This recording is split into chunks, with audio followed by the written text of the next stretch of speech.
1, 2, 3, 4, 5, 6, 7, 8, 9, 10. 10, 9, 8, 7, 6, 5, 4, 3, 2, 1.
And good Saturday morning, everybody. So great to have you with us once again. As you can see, I am flying solo today. As Shannon said last week, he's on a musical mission this week. So he's going to be playing some gigs, and we wish him well. And I think I'm pretty sure he'll be back next Saturday with us. So hopefully you can put up with me for a couple hours, and we'll have some fun. Hopefully, and I know we'll be seeing a lot of comics. I got a lot of war comics pulled out here to show, and then when we run through those, if we get through that, I've got some other stuff, some Fantastic Four, and who knows what else we'll find in here. So hopefully you guys will hang around and we'll have some fun. So it's kind of overcast over here this morning, and I think it's like around 70 degrees. So we'll see how the day's going to progress. I, as you guys know, I'm a sunshine person. I want it bright, sunny out there when I wake up, but that was not the case today. And I woke up late to begin with. So I'm trying to play catch up here as we go. So, all right. Well, let's not dilly dally anymore. Let's bring in the peanut gallery. So here we go.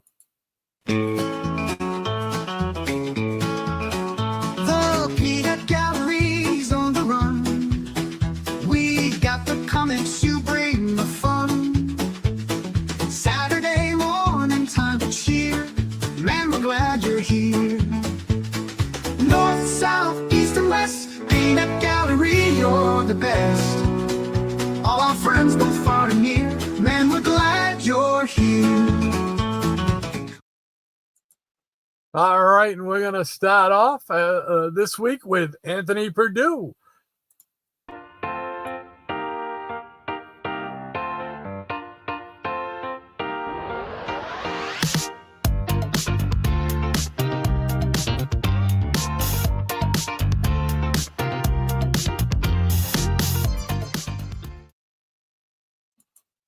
All right, Anthony Perdue. Hold on, I just want to check something real quick down here. Okay. All right, we're going to check in here with Anthony Perdue and his wonderful childhood memory story this week. Let's see what he's got to say. He says, whoops. Wow, that is really small print. I don't know why that is so small on my screen. All right. So I got to make sure I read it off of this. So, all right. Good morning, Peanut Pears.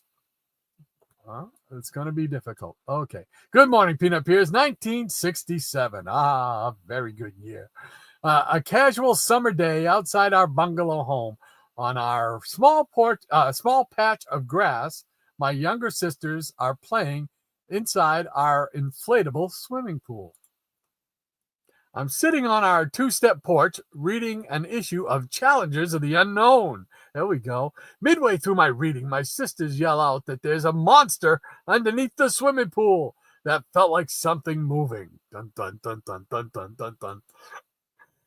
We go inside the house to tell Mom and Aunt Rose, who is visiting us that day. Mom tells us that it was probably some bugs they felt. Go back outside. We go back outside and tell my sisters to pull back the swimming pool. Holding in my hand is a rolled up copy of the challenges book I was reading.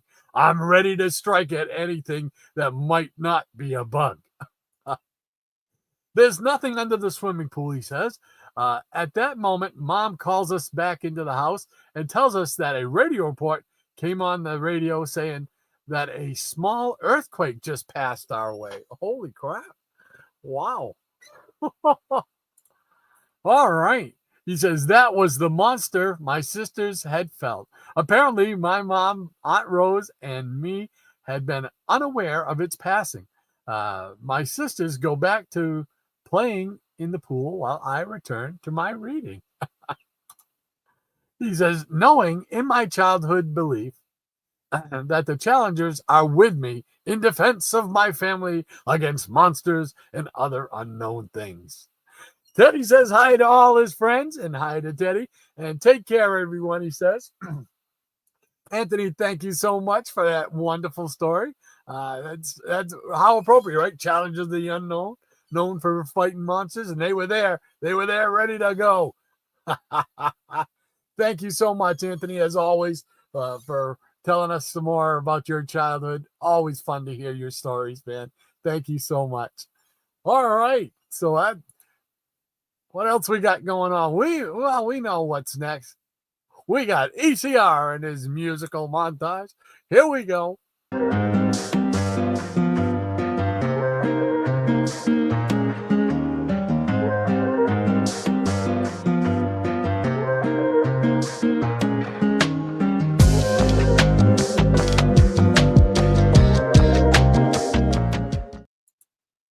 All right, and I don't have Shannon here to carry me through the musical part of the show, but I'm going to give it my best shot.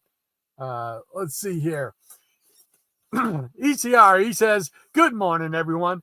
This one is dedicated to those 3D comics that just missed the mark, but we still buy them anyway. To the tune of Those Rose-Colored Glasses by Mr. John Connolly. I know Mr. John Connolly from the late 70s, if I remember correctly. He was big on the radio around here. So let's see what it says. Here we go. Let me just wet my whistle here. All right. Here we go. I don't know why I keep on. Let me try it again. I don't know why I keep on reading. You deceive me when you prove so many times I shouldn't buy you. And I can't find a good reason for keeping. Maybe trading would be the best for you. But these 3D glasses that I'm looking through show only the beauty, 'cause I see only red and blue. Awesome.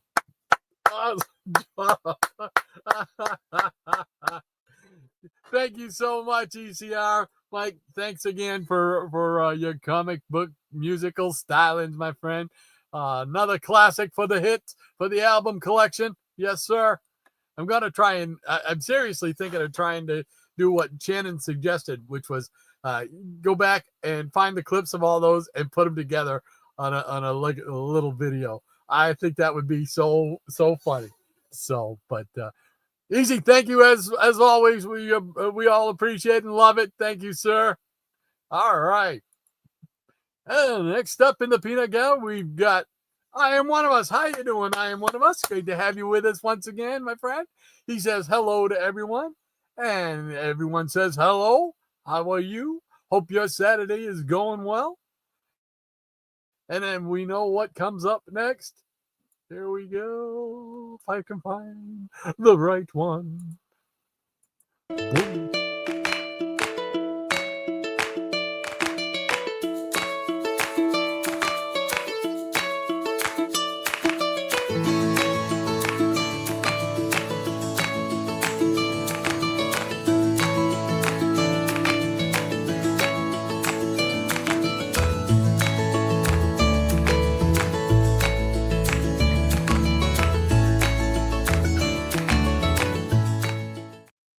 That's right. It's the Baroness of the Blue Wrench, Maranya. How you doing, Maranya? Excuse me for my voice here this morning. Great to see you once again. Gonna have your ride heard on me and keep me in line this week again. So thank you so much. She says, glad to hear that the challengers were there to help defend your sisters, Anthony. And you and Teddy have a great day. Awesome, awesome. And Maranya also says, I see Dolly June and Amos Moses rocking those red and blue shades, ECR. Another great song styling, as always. #1 on the WSAN charts this week. That's right.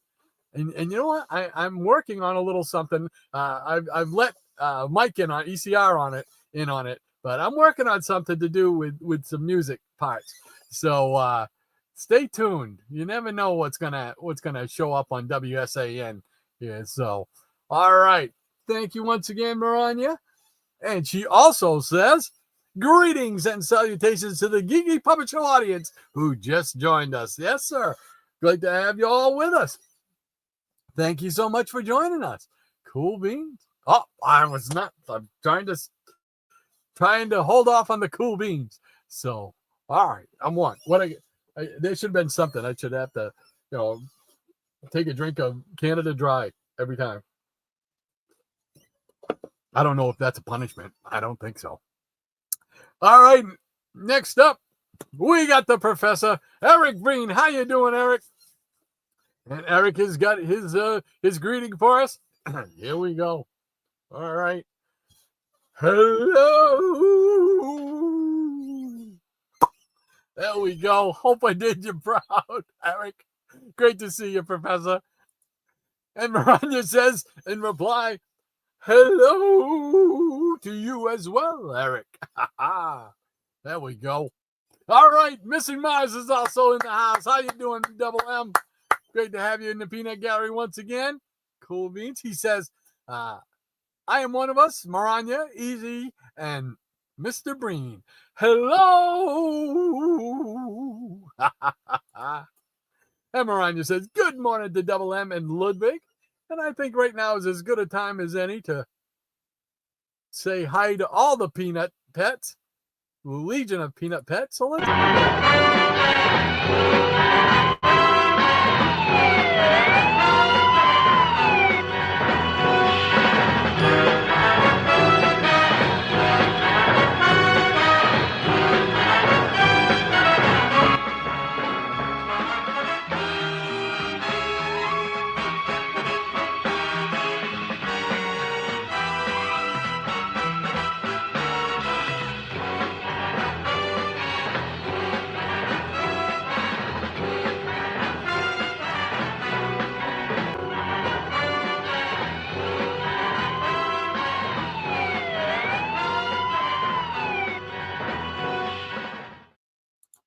there we go. The Legion of Peanut Pets. Hope all of the pets in the Legion are doing fine today.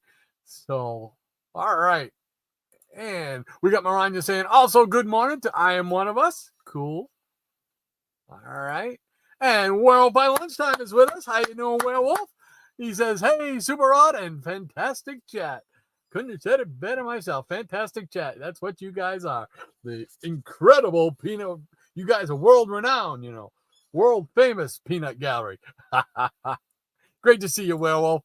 Maranya says, hey there, Werewolf and Rico. I Am One of Us is saying good morning to Maranya. Hello, hello, hello. Werewolf says hi to Maranya. And Eric K, how you doing, Eric? Great to see you here. Cool. He says, hey, everyone, and happy Saturday. And a happy Saturday to you, sir. Hope your Saturday's going well. I'm hoping the sun gets out here today. So we'll see. Amy Lester, hey, Amy, how you doing? Great to have you with us. Amy is part of the Geeky Puppet Show troupe. So welcome aboard, Amy. Great to have you with us. Thank you so much for joining the Peanut Gallery today. Cool bean. Oh, there I go. See, did it again. Cool bean. I'm trying to take it easy with the cool beans. Amy also says, Maranya, excuse me. Maranya, good morning. Did you get enough rest? And Maranya says, happy Saturday to Eric and the Doggo Brigade. And she also says, howdy to Amy. And yes, I did. Thanks for asking, she says. And Amy says, happy Saturday, Eric K. And Maranya says, for those not in the know, Amy is our wonderful voice actress for Beast Boy and Starfire, among others. There you go. Awesome. Awesome. And they've trained Amy well. So here we go. Hello. Oh, awesome. Eric K says, hi, Maranya and Amy. And Amy says, aw. Hey, Jason, how you doing, man? Great to see you in the peanut gallery again this week. He says, good morning, Lady Maranya. All the cashews, almonds, and whatever nut the rest identify as. There you go. And Amy says, good morning, Mr. Nutter. And Maranya says, good morning to Jason. Jason says, so do we read Amy's messages as Beast Boy or Starfire? I don't know if I'd have the voice for either one. And the Jackson Roy Kirk is with us. How you doing, Jackson? He says, woo, great tune by a great crooner. Oh, you are too kind. Either that or you're tone deaf in the hearing part. But we give it the best shot. Like I said, I didn't have Shannon to carry me through this week. So you guys had to put up with, there's probably dogs for miles around going, oh, running away. Maranya says, good morning, Jackson. And Jackson says, Amy. And Maranya says, I defer that question to Amy, Jason. Whoops. There we go. I lost it. There we go. Cool. Applauding. And Easy Comic Rita. Hey, Mike. He says, we are all under the weather over here. Yeah, I remember you saying that. I hope everybody's feeling better. But that just put a smile on our faces. Bravo, Rod. Well, thank you. I hope everybody gets well soon over there, because I know what it's like to have a household full of sick folks. It's no fun for anybody. So hopefully you all will feel better soon, man. So we're sending good thoughts and prayers your way, my friend. And the Jackson Rourke, he's sending Maranya a little love there. And Werewolf by Lunchtime says, howdy, Dud Jackson. Amy says, howdy, Jackson Roy Kirk. And Jackson says, Hobbs. And he also says, and hello, chat. And Jason says, hold off on the cool beans. Jaw drops, he says. Yes, I've been informed that I say cool beans too much. So I'm trying to tone it down a little bit. So the Jackson Rourke says, the Giggy Puppet audience, all two of them. No, you guys have a good audience. What are you talking about? Maranya says, if you want a change up from plain Canada Dry ginger ale, try the cherry fruit splash kind. It's not sweet. It's a very subtle cherry taste. I highly recommend. I've never seen that. It's Canada Dry, but it's cherry fruit splash, or is splash the name of the soda or whatever. But Canada Dry ginger ale is our go-to here when you got a little bit of an upset stomach, which you do this morning. So I just cracked open a Canada ginger ale. It helps settle my stomach a little bit. So, but I love cherry flavors. I don't like cherries as a fruit, but I like cherry flavor in foods and drinks and in candy, which I'm not supposed to have, but I miss. And Jason says, every time Rod songs sings hello, everyone sing. Is it me you're looking for? That's it. That's going to be the reply, like the hymnal reply, Hello, is it me you're looking for? He's your comic reader. He says, we need a big pot of cool beans, brother. Serve them up all you want. He says with a big fist bump. There we go.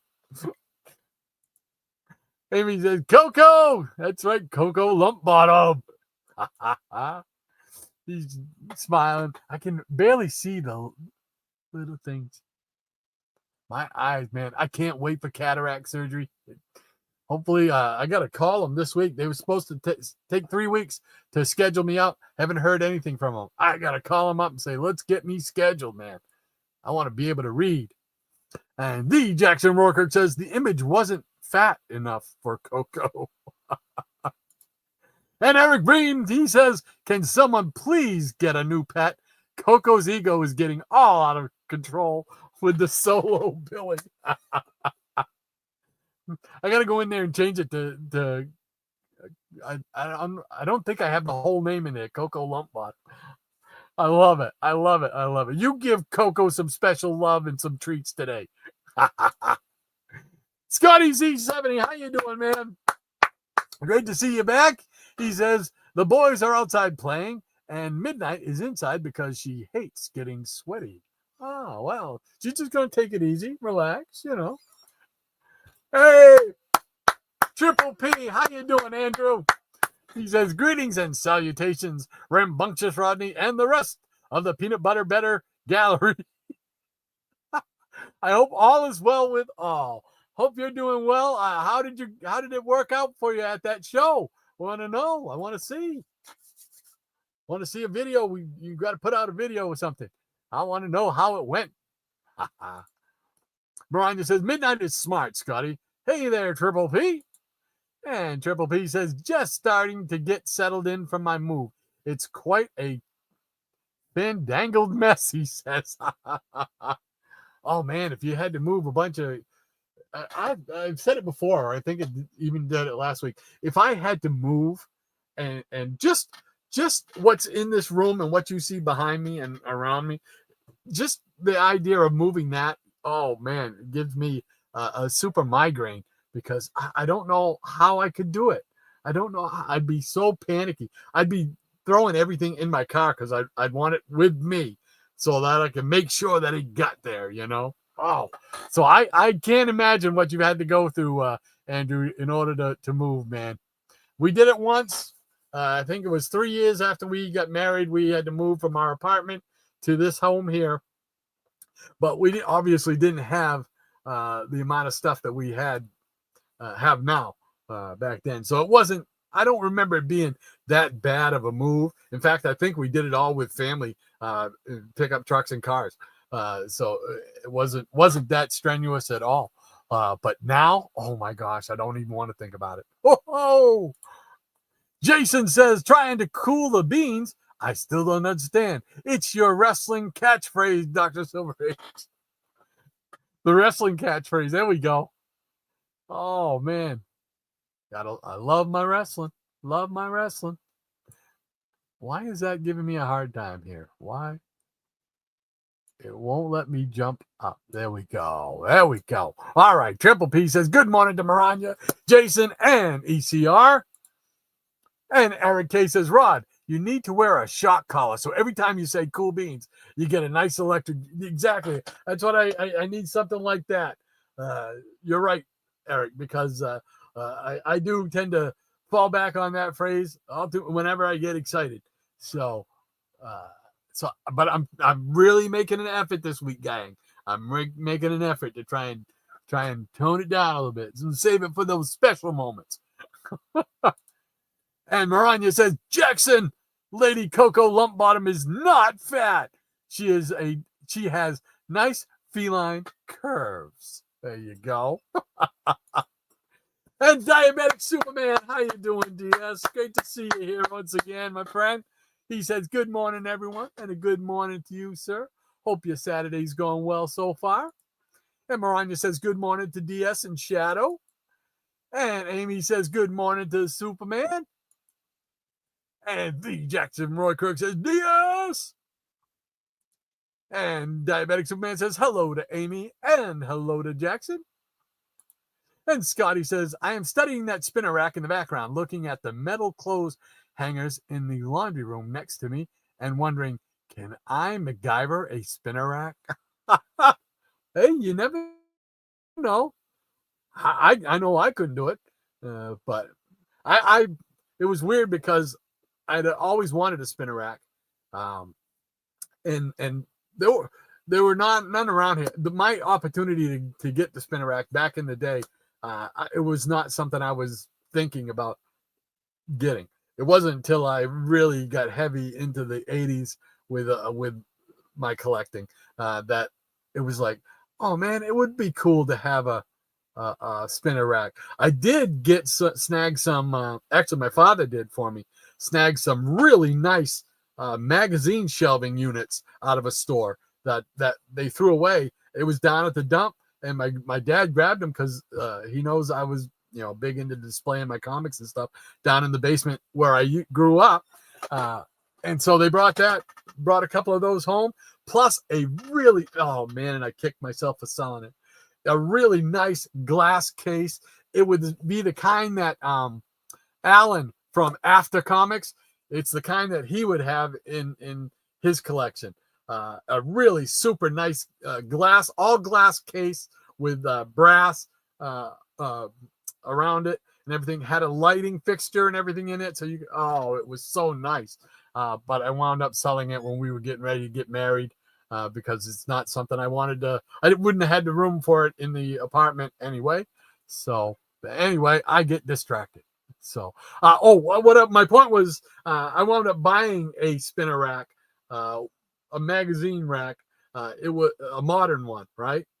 I bought one of those, and then I don't know, a couple months after I had that, I think might have even been a year after I had that, we were in a flea market, indoor flea market.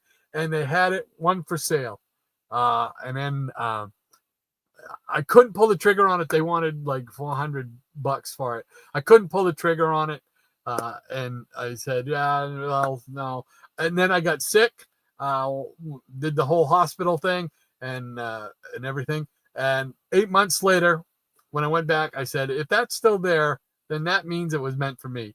And I turned the corner on that aisle, and there it was. It was still there. I couldn't believe it. And I looked at my wife, my banker, the terrific Tamara, and she just gives me the smile that tells me, oh, it's okay. Let's do it.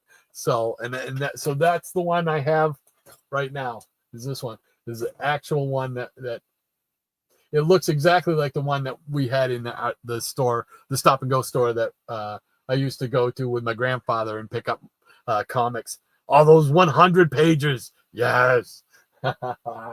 So there we go. That's my spinner rack story. Sorry. Ryan says that is a variety. That is a variety of Canada dry rot.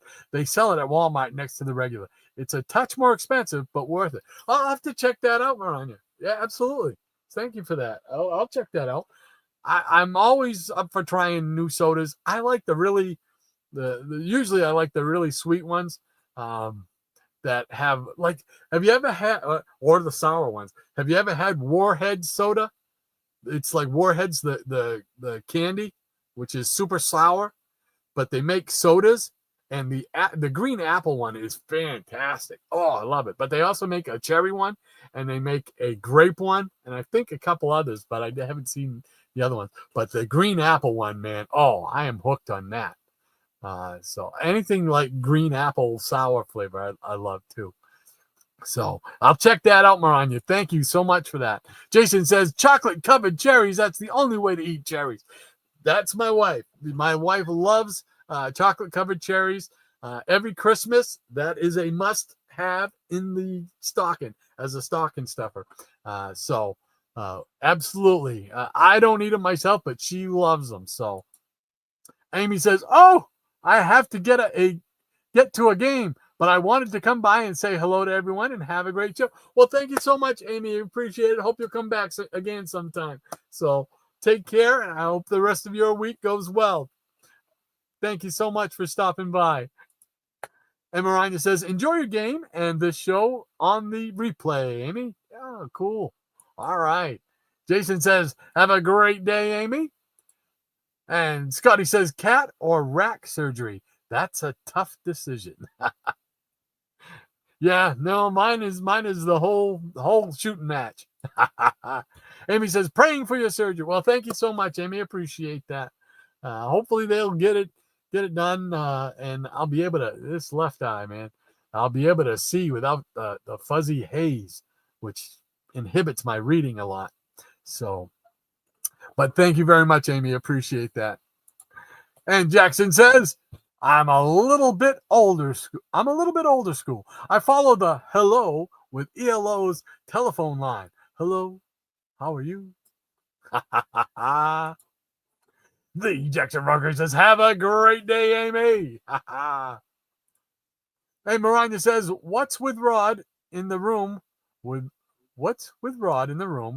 likely fit in an 18-wheeler at least. I would give it a probably good run for its money, Maranya. You're right. There's just so much. And now I've got a folding card table out there with, it's got to have probably 1,000 books on it right now. Easily, probably. That I'm trying to work in order to get this thing back organized. You got to almost take everything out and then slowly put things back. And as you put it back, put it in order. And that's what I'm trying to do.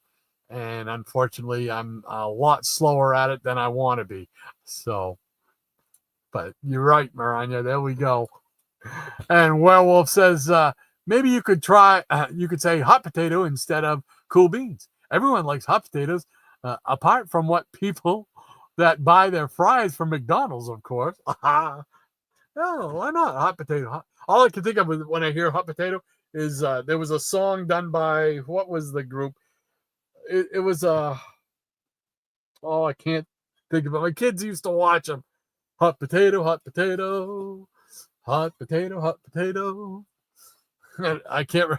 And then they go on hot spaghetti, hot spaghetti, hot spaghetti. I can't think of not the Wheelers. I can't. It was a kids show that they used to watch, but when I hear hot potato, that's what I immediately go to. Hot potato, hot potato, hot potato, hot potato. I'm sure you all wanted to know that, right? And hear me sing more. Yeah.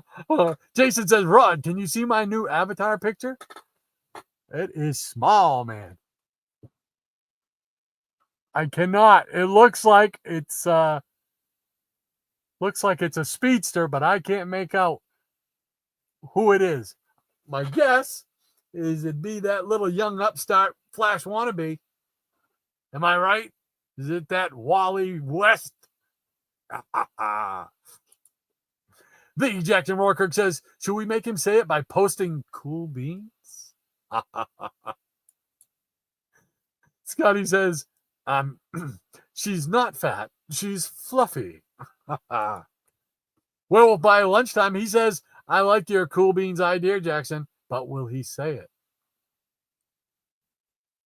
Ooh. What? Hot potatoes? I have no problem saying hot potato. There you go. Hot potato, hot potato. You got it, Jason. And Marina says, my current sodas in rotation are Grape Crush, a great one. Grape Fanta, another good one.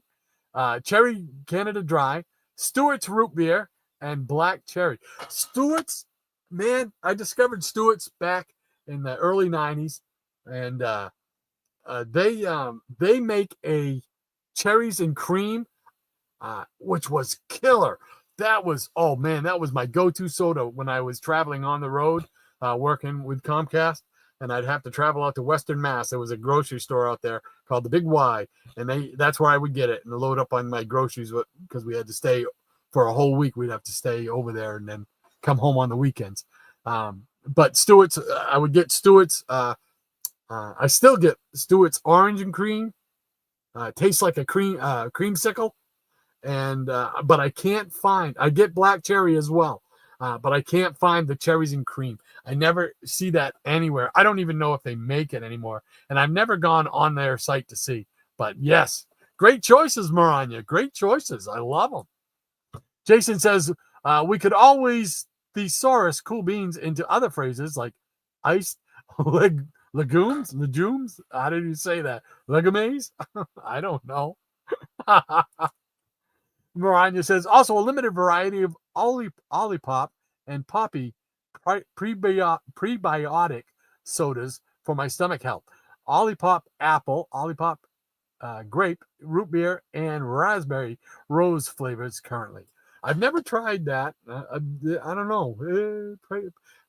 To me, I'm afraid of it because I'm afraid prebiotic soda type of things are like going to be like drinking yogurt, and I don't like yogurt.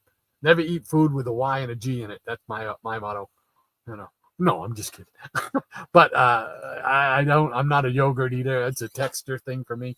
I don't know why, but I just so you have to tell me. Is it like regular soda? It probably is. I'm probably just manufacturing this fear in my mind. So, Werewolf says the only soda I drink is Pepsi Max. Not sure if you have it in the States. I can't recall seeing it. It doesn't mean it's not here, but I just can't recall seeing it because I've never been. I'm more of a Pepsi drinker as a kid than I was Coke. Coke always seemed to burn my throat to the max, but Pepsi seemed to be a little easier to take. But for the most part, I used to go with the flavored sodas like the orange and the grape, Fantas and stuff like that. So yeah, I understand. Maranya says, I believe that was an older flavor there, Werewolf. I defer to Pepsi drinkers here.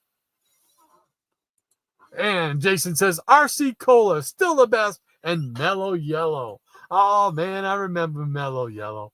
Mellow Yellow was like the alternative to, what was it, Mountain Dew? Or something like that. I remember. Do they even still make Mellow Yellow? They call it Mellow Yellow. Quite right.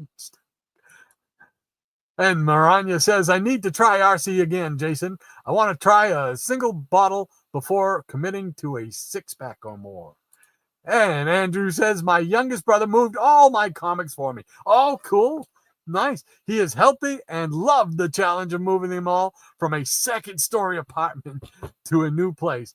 All he asked for was a dinner at a steakhouse. Oh, well, that's very nice of your brother to do that, man. Yeah, my brother helped us move as well. So, yeah, very cool. We were on the 3rd floor of a 3-story building. So, yeah, man, I was so glad when I could say goodbye to that 3rd floor apartment because it was no fun every week hauling groceries up there. I mean, even though I was much younger and could do it, it was not fun. So, cool being... Oh, cool. All right. And Andrew says, that was a no-brainer decision for me. There you go. I hear that. And Jason says, you are corrected, sir. It is Wally West and a tagline that says Wally West is the best. Flash. Apologies. I didn't have time to fit it into the avatar correctly. Oh, that's all right. Just keep it right like that. That's perfect, Jason. That's perfect. I think that just sums up the grandeur of Wally West as Flash. Go back to Kid Flash, you. Diabetic Superman says, lately, whenever I try to read, my left eye starts to water. Both my eyes water like in the morning. In the morning when I first wake up, I'll rub them, and next thing you know, it's like, what are you crying? What am I doing here? Hey, Jay, how you doing, man? Jay Lucian's with us. He says, it's a pleasure to see everyone this morning, even Jackson. He says. And Maranya says, Jay. And Jay says, Maranya. And Werewolf by Lunch said, hot potato, hot potato. Hot potato, hot potato. The Jackson Roarkirk says, yay. No, I think this is how he's saying it, I think. I'm just gonna guess here. I think he's going, yay. Jay is here. Do I have that inflection right, Jackson? You let me know. The rest of us are, yes, Jay is here. Great to have you with us, Jay. And Scotty says, did you say berries and cream? Berries and cream, berries and cream. I'm a little lad who loves berries and cream. Is that from a song? I don't recognize it. If it is, I do not. Berries and cream? I don't recognize the song, but it sounds like it would be At least maybe an ad song. Jay says the Jackson Roykirk, exciting. And Scotty says he's laughing his butt right off. He says, haha. And Scotty says, no Y and no G. You hate spaghetti? Spaghetti's with an I on the end. What are you talking about, Scotty? It's got an I on the end, brother. Diabetic Superman says, I love the Dr. Pepper blackberry soda. Oh, I haven't tried that either. I like Dr. Pepper. So I'll have to try that. Blackberry. And the drag. Man, I cannot talk today. Man. The Jackson Roykirk. Indeed, DS. And Maranya says, those flavors taste the closest to regular sodas. Slight metallic taste, but that's from the cans. He says, okay. Jason says, RC, still hard to find, Maranya. I grab it when I see it. Do they sell it at the store, Jason? I don't know. I don't recall ever seeing it in Market Basket. And Jason says, they make mellow yellow in the South, but it's very hard to find up here. Yeah, I was going to say, I can't remember the last time I've seen it. So, and Scotty says, I would love to have a six-pack right now, but I also hate exercising. I never had a six-pack. I had more like a keg. And that's pretty good for somebody who's never had a drop of alcohol in their life. So, all right. Maranya's laid down the line. That means she wants to see some comics, and I'm sure the rest of you do too. So why don't we jump right into it, huh? All right. So here we go. Right now, let's see. Do I start off with Marvel or DC? Marvel or DC? Let's see. All right, let's start off with DC. All right. Going to start off with a short series, wartime series. It's PT Boat Skipper Captain Storm, so who later became one of the members of the Losers in DC War Comics history. So here we go with number 1. And he's got a wooden leg there getting shot up. Peg leg. He could double as a pirate. And there's another number 1. And we got number 2, the first shot, last shot.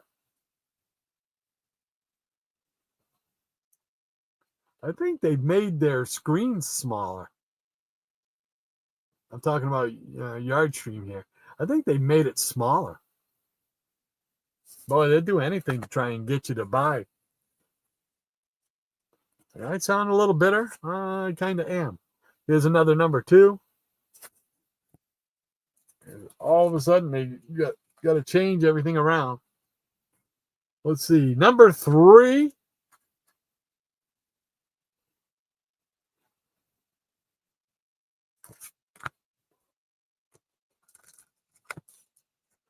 This is number 4.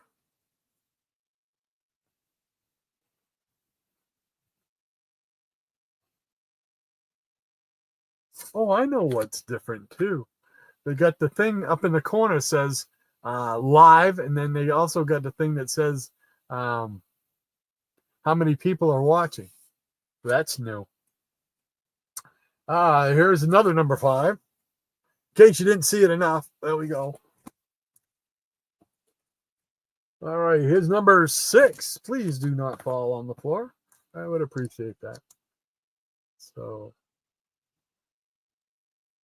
I don't know. Maybe you guys can't see the live thing in the corner. Let me know if you can. It's in the upper left-hand corner. I don't. Maybe it's something that's just on here. All right, and then we got number 7. And I got 3 copies of that one. So,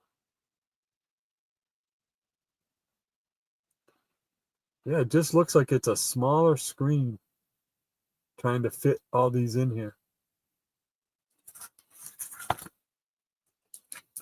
Here's number 8.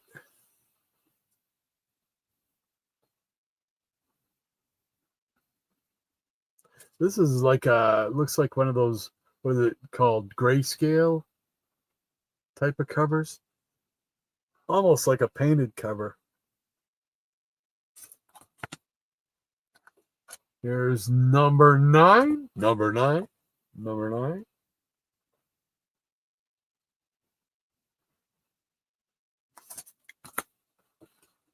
Another number 9.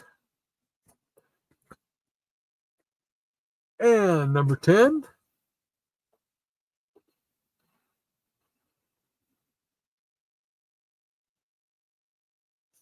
And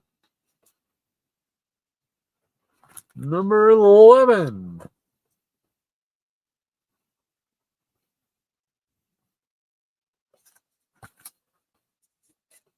And number 12.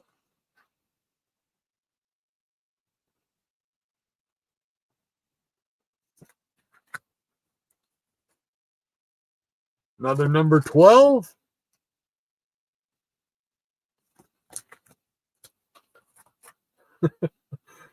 I always get a chuckle out of this one. His number 13. Got some go-go checks going, but they're both punching each other. Whack! Like rock'em sock'em robots.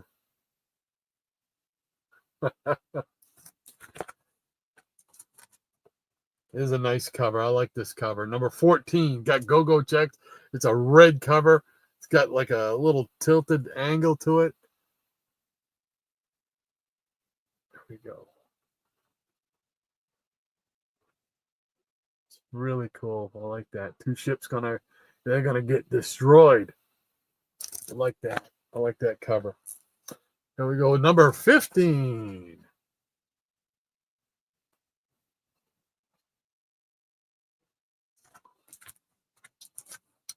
Number 16. Captain Storm fights an admiral to meet the enemy eyeball to eyeball in Battle of the Stinging Mosquito.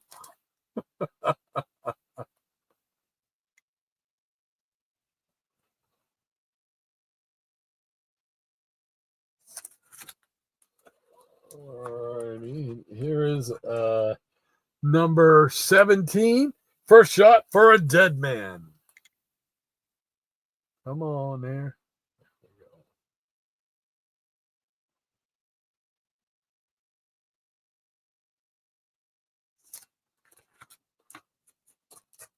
Number 18, I believe. Yep, this is the last issue in the series. Number 18.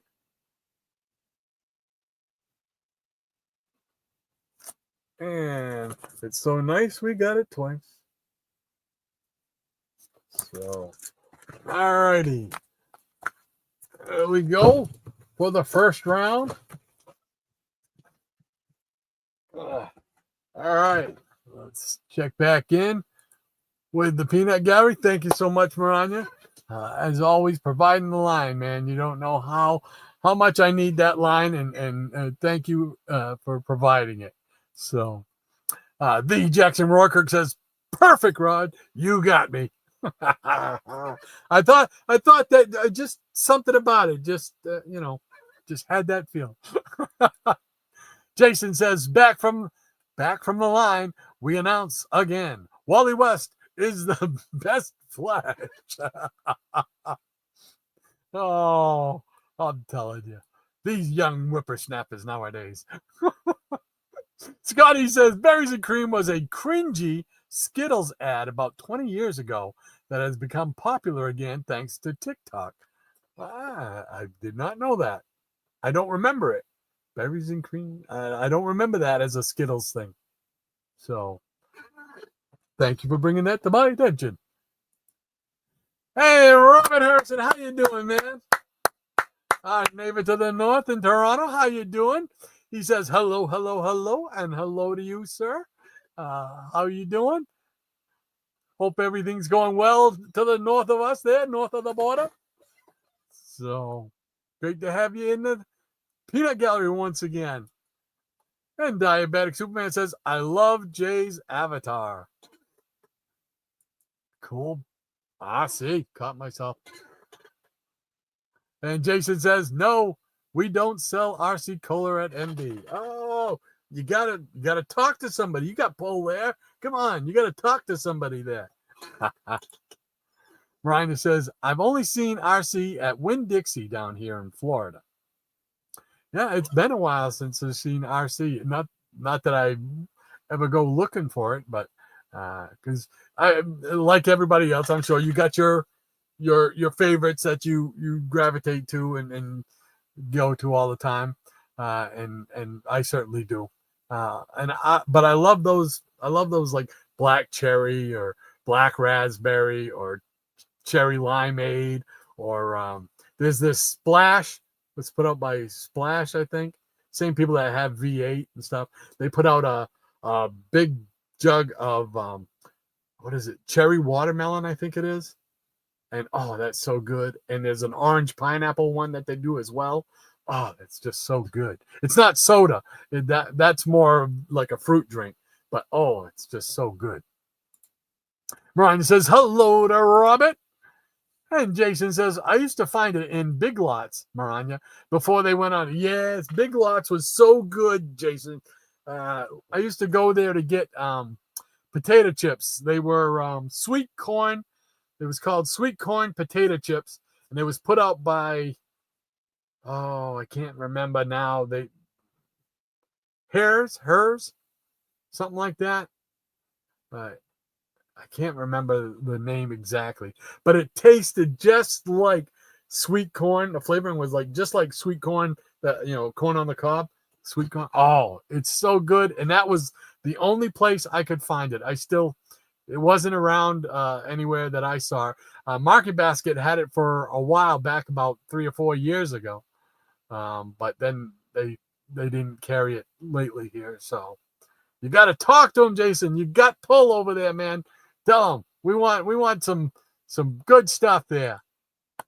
And Robert says, hello to Maranya. Lee Jackson Roykirk says, DS, Jay's avatar is false advertising, unlike yours. Oh, man. And Jason says, nothing in the left-hand corner except more boxes. There we go. Okay, good. Okay, so it must be something just whoever is doing the live stream sees, but it takes up a good sized portion of the corner right here, so when you're trying to show a book, it's like right where I would show the book. So, but as long as you guys can see it, cool beans. Everything.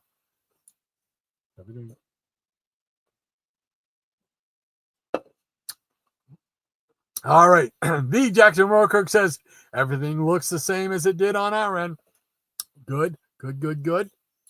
Hot potato. Diabetic Superman says, thank you, Jackson. And Jackson, with a big smile. There we go. Scotty says, the stinging mosquito? He must live near me. World by Lunchtime says, what does the PT stand for? Potty trained, maybe? What does PT stand for? Something I used to know way back. PT, what does it stand for? Oh, I can't remember.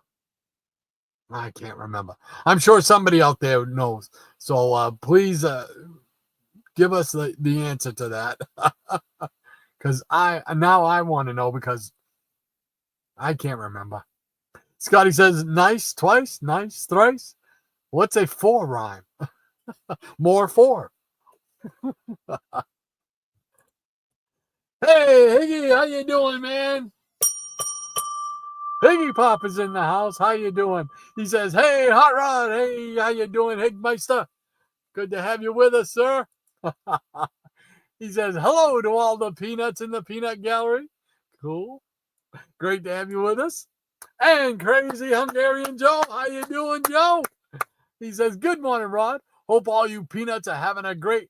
Oh, and there's only one flash. Barry Allen. There we go. That's the definitive deciding vote right there. Thank you, Joe.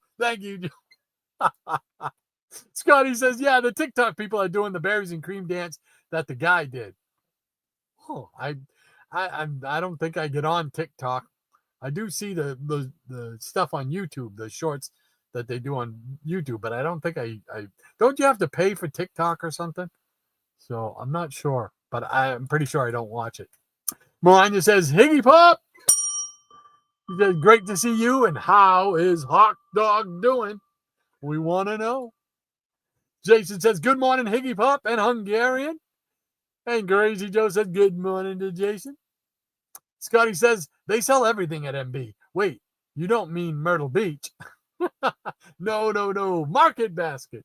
Market Basket. One of the big chains up here for grocery stores in the New England area. So, all right, Marina says, good morning, Hungarian. I hate to disagree with you, Rod and Jason, but there's only one true Flash, Jay Garrick. Ooh, that's hard to argue with. He's right there with Barry, man. He's right there with Barry. You know. So I got you, Maranya. I can see why you would go with that. And Scotty says, I miss Winn-Dixie. The place it was in our town is now a workout place. We need Winn-Dixie, not a workout place, he says. Doggone it. Dagnabbit. Jason says, I didn't, Scotty, but do they sell RC Cola at Myrtle Beach? He wants to know. Scotty says, I don't know. Never looked for it. And Werewolf says, good call, Maranya. I am also a Jay Garrick fan. There you go. Nothing wrong with Jay Garrick. He's the first. He's the first, so you gotta respect. Scotty says, when I go to Myrtle Beach, I'm hitting my 3 comic places. I just went last Thursday. Got some great comics. Cool, B. You must be putting out videos on them, right? You got to be putting out some videos. Jason says, no hate in that disagreement. No hate in that disagree, Lady Maranya. I still put Jay Garrick over Barry Al. Oh, still getting a shot in there. Oh, I'm watching you.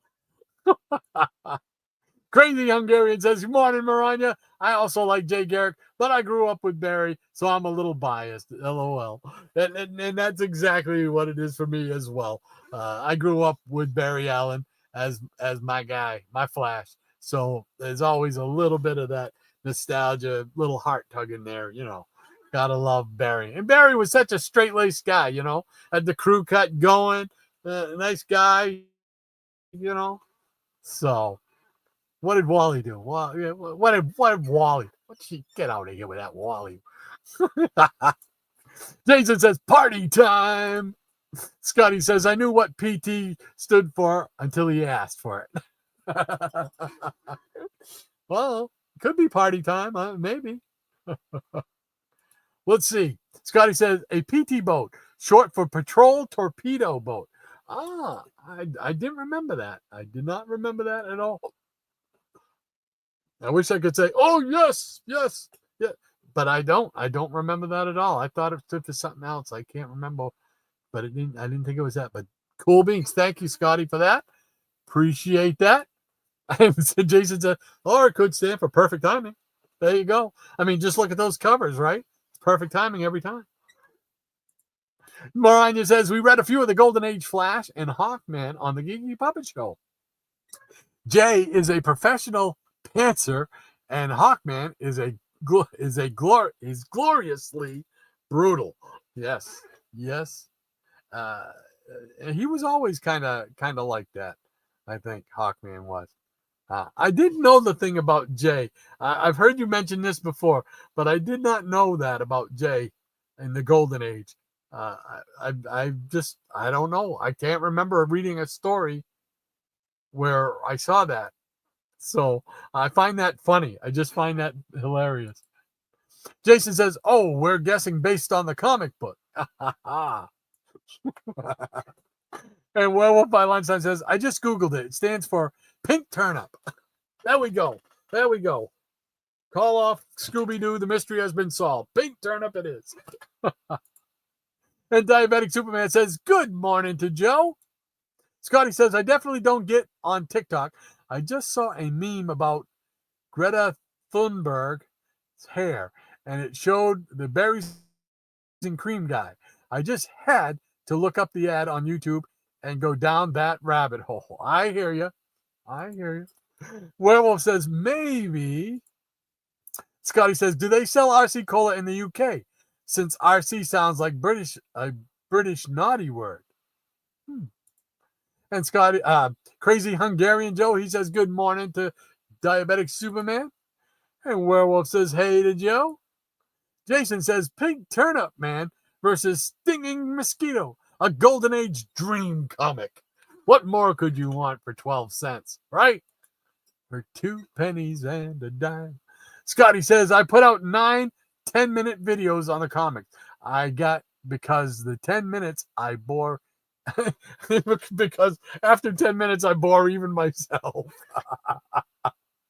Well, what they say is like 17 minutes is like the average best time to have for a video like that, a haul video.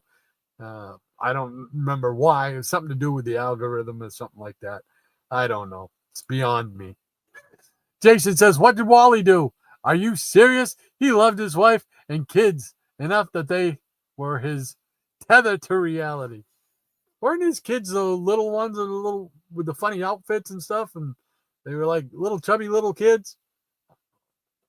Or am I got them mixed up with somebody else? Werewolf by Lunchtime says, I would definitely read that, Jason. There you go. Jason says, we'll if ever find it, Werewolf, I'll buy it. There you go. Alrighty. And Crazy Hungarian said, good morning to Werewolf. And Scotty Z70, he says, how can you be a professional pantser? We used to pants our friends in public to joke, but I never got paid to do it. Things that make you go, There we go. Mariah's on it. She's putting down another line, so that means some more comic time. All right, here we go. Now we'll do some Marvel. We'll go to the Marvel world of war comics. Of course, you know what that means. That means Sergeant Fury and his Howling Commandos. Here we go. We got number 5. I keep trying to get it out of the way of those things. I got to remember that you guys can't see it anyway, so see them anyway. So there we go. Number 5. Here's number 6. Fangs of the Fox. Here's number 7. Court Martial of Sergeant Fury. Nick, what did you do? What did you do, man? And if that's not enough, we got a second one from number 7. So, which was on the rack March 3rd of 1964. I was just a wee lad of 2 years old. Here we go with number 8. We got the Death Ray of Dr. Zemo. Dun, dun, dun. Causing trouble even then. Here we go with number 9. Number 9. Mission Capture Hitler.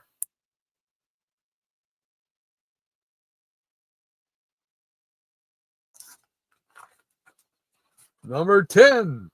On to Okinawa.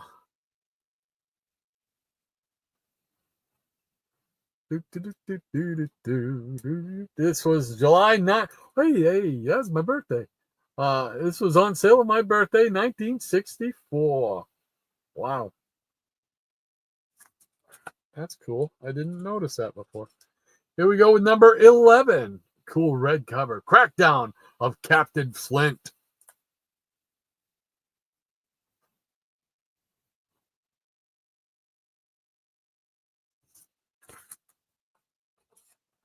Here we go with number 12. Which one of the Howlers deserts under fire and why? You've got to read this to find out. Dun, dun, dun.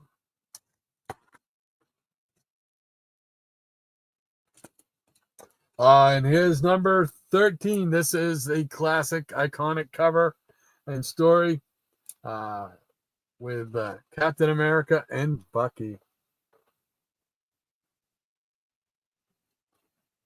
Just a classic. Love it. And then we got number 14, the Blitzkrieg Squad of Baron Strucker.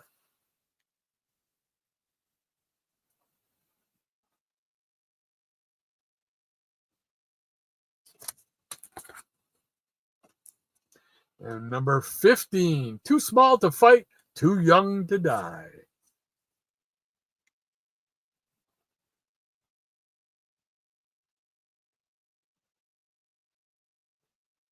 You know, Sergeant Fury, for as old as this title is, you could still get really good deals on these early Silver Age issues. I was very surprised when I was picking these up that they were relatively inexpensive. You know, of course, you get into like the single digits, it jumps up a little bit, but like the teens, you could still get these for a decent price. You know, here's another cool cover. This would make a great poster.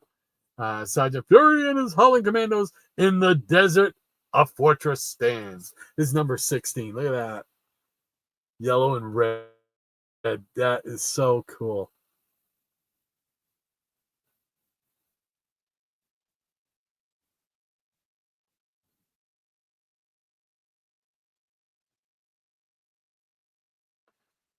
This one was from Grant. I believe it is Grant. And I'm sorry, I can't pronounce his last name. But I believe I bought it off at eBay, and he was nice enough to send a nice little personal note with it, because he wasn't like a store selling them. He was just a person selling his own personal collection. So it was a nice little personal touch, I thought. And that's it was always cool when you could find somebody like that who wasn't out to, you know, become a millionaire, and they would give you a really nice deal. Here's number 17, Where the Jungle Sleeps. Hawaiian sleeps tonight.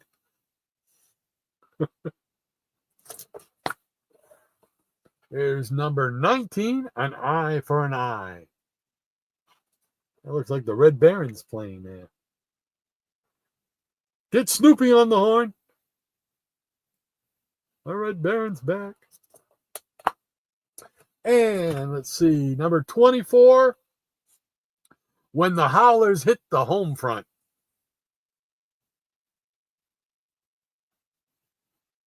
Looks like that guy has nefarious deeds in mind. Dun, dun, dun. And to round out this round, we got number 25, Every Man, My Enemy.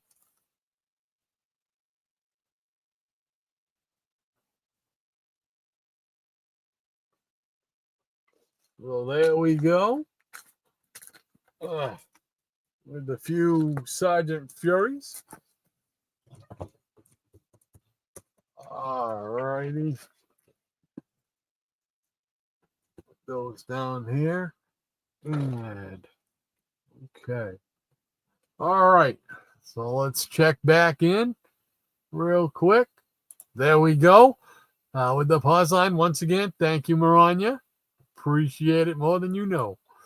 Diabetic Superman says, as far as I'm concerned, Bart Allen should only be considered a flash in the pan. Oh, well said. Well said, Diabetic Superman. Jason says he's laughing. He's crying. He's laughing so hard. It was only 12 issues, Diabetic Superman, but I agree. Not worth remembering. Scotty says, on to Okinawa to meet Mr. Miyagi. And Robin Harrison says, I'm missing number 1. Oh, wow. Very cool, Robert. Very cool. I'm still missing quite a few from like 40 on up. But those are the easier ones to get. So I figured I could pick those up as I go. But these early ones were really, I just couldn't believe how number one, the condition I was finding them in, and the prices that people were putting on them was relatively cheap for what I've seen. So yeah, I love it. I love it. I love it. Well, that's pretty cool, Robert. You have to do a video showing, drag out your Sergeant Furies and show them like a 3-part video or something, Robert. So he says issue 18 is really sad. He says, there's a couple issues that they have that are tear jerkers. So I understand. And Jason says that cover with Cap is such a great cover. Yeah, I mean that's really one of the bigger issues aside from like the first 5, probably that would cost you a pretty penny. But still you can still find good deals on them. But yeah, absolutely, that was a really cool book. Scotty says I'm missing 1 through 67. Well, there's still hope, Scotty. There's still hope. They're still out there, brother. Werewolf says, I have issue 74, if that helps, Scotty. That's it. We'll all chip in. All of us send him one book. He'll have it in no time. So, Werewolf says, I have issue 70. I read that.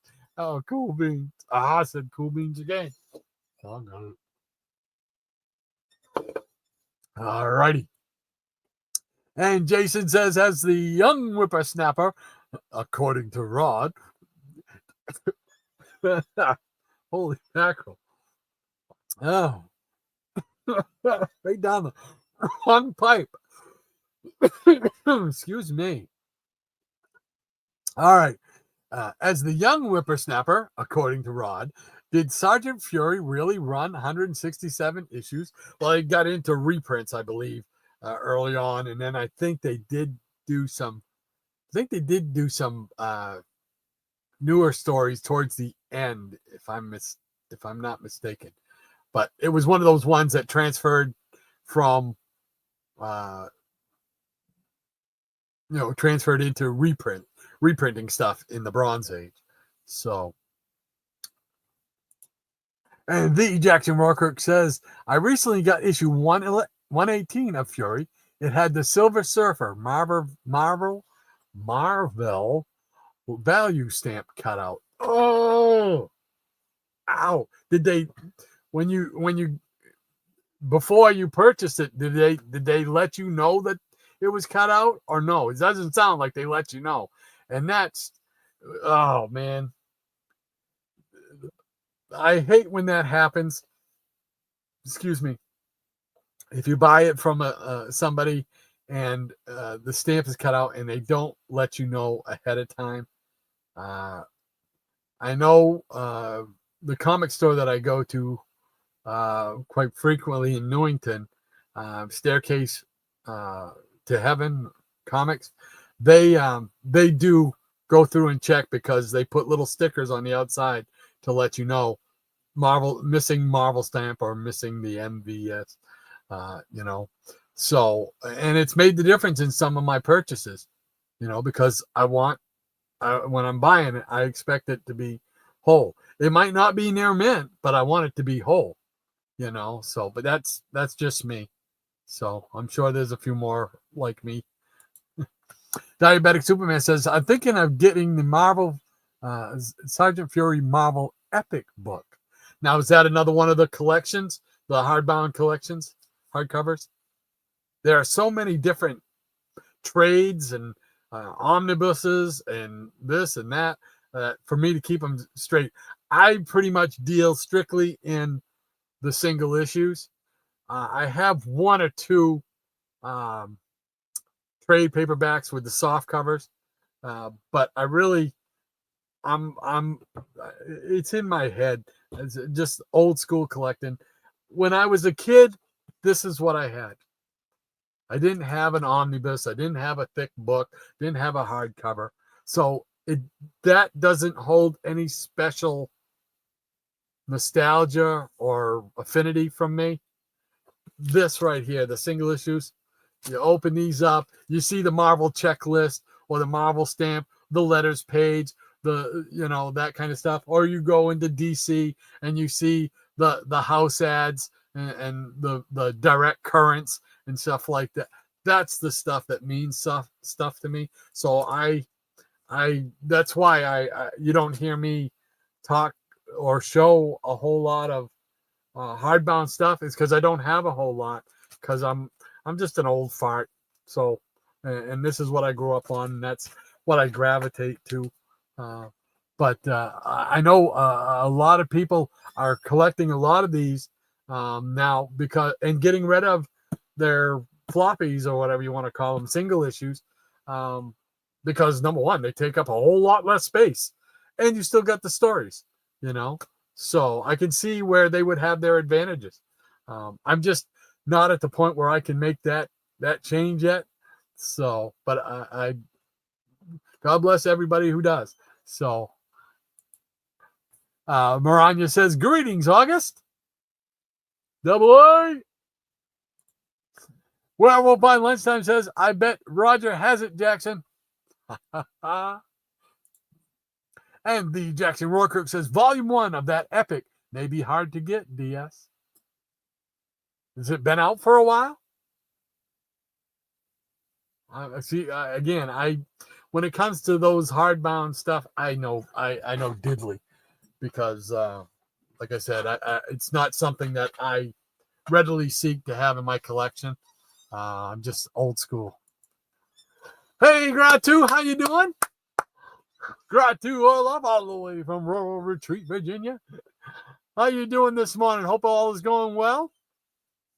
If you get a chance, check out Gratu. Love what he's doing with the music. The radio thing. Love that. That is just so cool. The songs he's creating. He's been inspirational to get me back into doing it again. So awesome stuff. And Jason says, salutations, August. Double A says, thank you, Maranya. It's good that the Geek Channel, in addition to its puppet show, is also doing reviews of current comics each week. Ah, very cool. Very cool. Yeah, I've got to redo my outro. And in order to redo that, I've got to get all this information from everybody that I have in there to what they're doing now, because a lot of it has changed. Like Triple C's channel has changed. Aaron's changed his channel, Psychotronic Squirt Gun.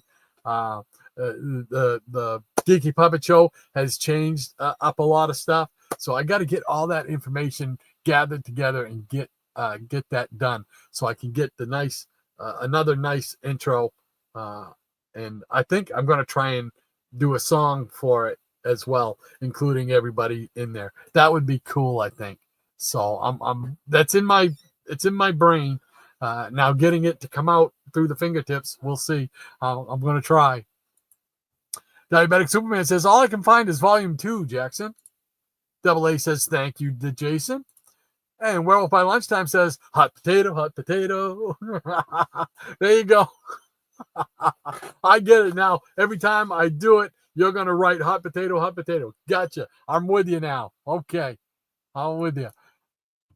Robert says, yes, some reprints. Yeah, that's what I remember them doing some reprints. They do some of the reprints, but they do have new covers on them. I think Gil Kane did a number of covers on them.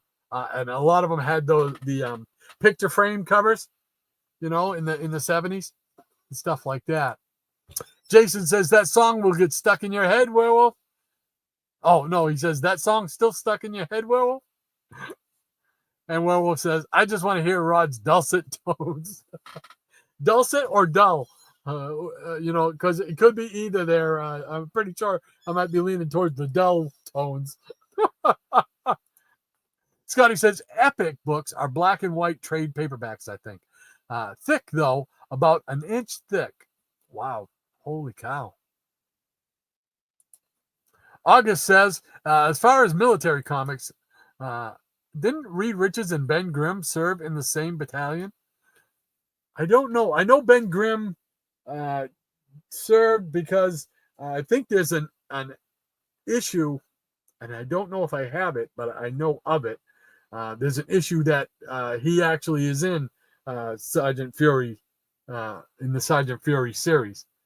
But I think I have it, but I can't quite remember. So as far as Reed and Ben being in the same battalion, maybe I'm trying to think back to their origin stories, and if that's how he knew Ben and how they kind of knew each other. That seems like it would be correct. So I can see where that would be. Scotty says, but the epic reprints are great to use as coloring books. Well, I mean, I suppose you can. I never thought of that. Use them as coloring books. Oh, man. Werewolf by Lunchtime says, epic collections are in color. Jason says, understandable, Werewolf. Hello, is it me you're looking for? Scotty says, what are the black and white ones? He wants to know. Werewolf says, I just sung that in my head, Jason. Jason says, happy to help, Werewolf. It was in my mind every time when the show started and Rod was singing hello. Doing my best to sing hello. I'm terrible, I know. Werewolf says, Marvel Epic collections are in color. Essentials are black and white. Okay. Sounds like we're getting some clarification on these trade paperbacks. Scotty says, Marvel black and white reprints are called Essentials. There we go. Okay.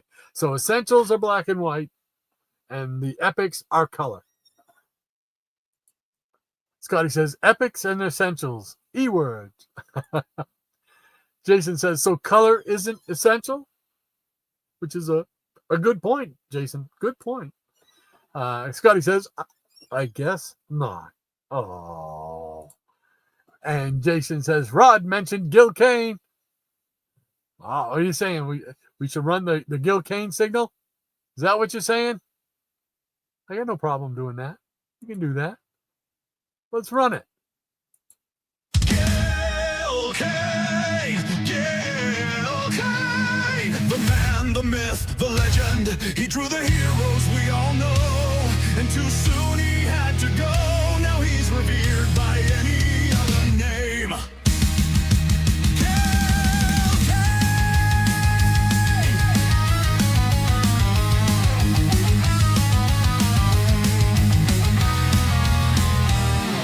Kane. Gil Kane, the man, the myth, the legend. He drew the heroes we all know, and too soon he had to go.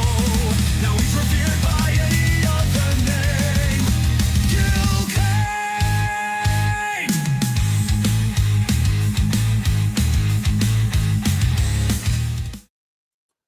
There we go. There we go, Jason. There we go. So I mentioned that. So this was twofold because, like you said, I mentioned it. But we have Graphic Man. How you doing, Micah? Great to have you with us, man. He says, I am spending the day with my collection. What a life. Nothing wrong with that, man. Nothing wrong with that. Hello, all.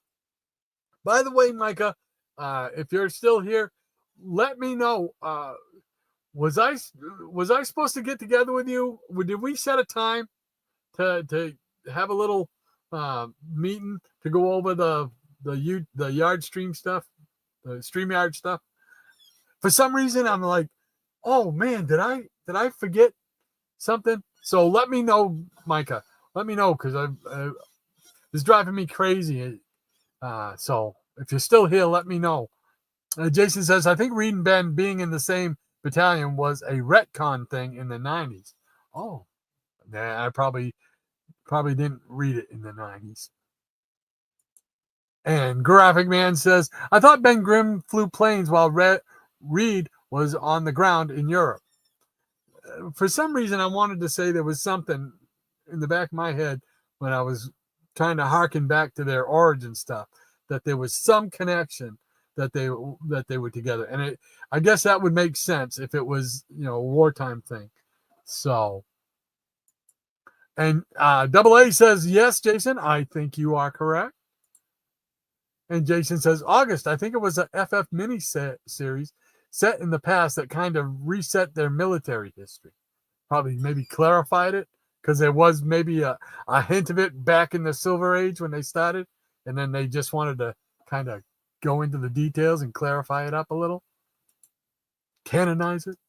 And Maranya says, hey there, Micah.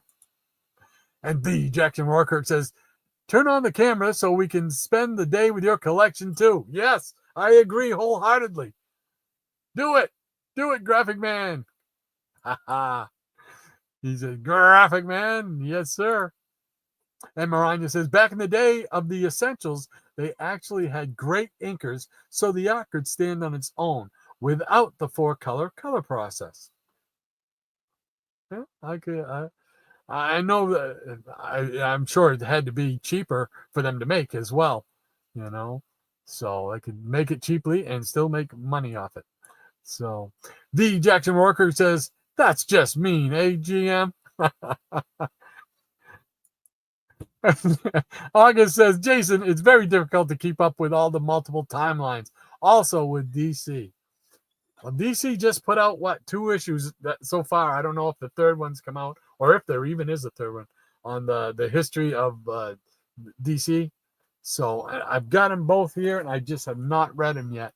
So, but I'm looking forward to reading them because I love those kind of compilations where they're trying to.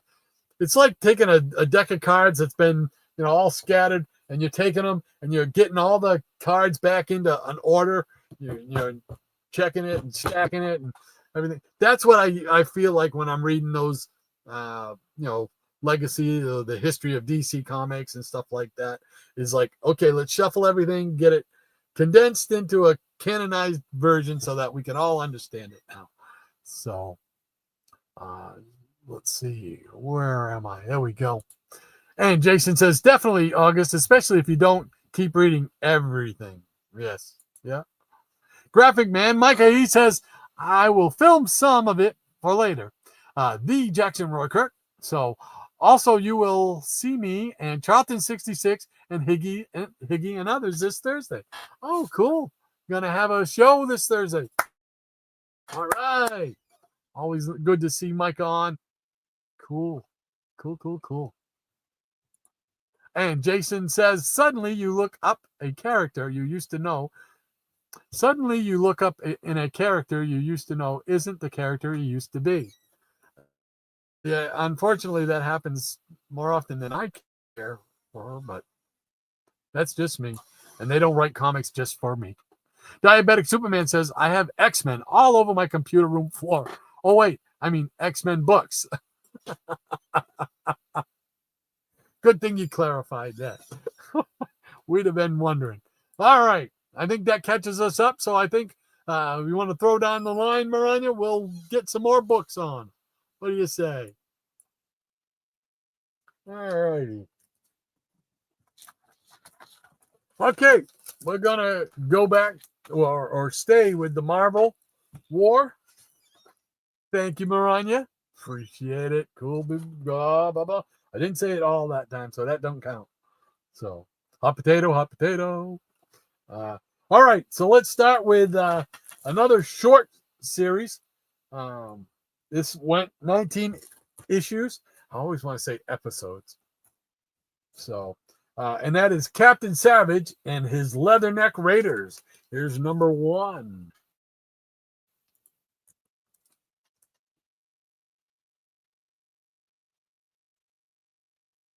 Sorry for the glare. To hold it at a certain angle. And here is number 2, The Return of Baron Strucker.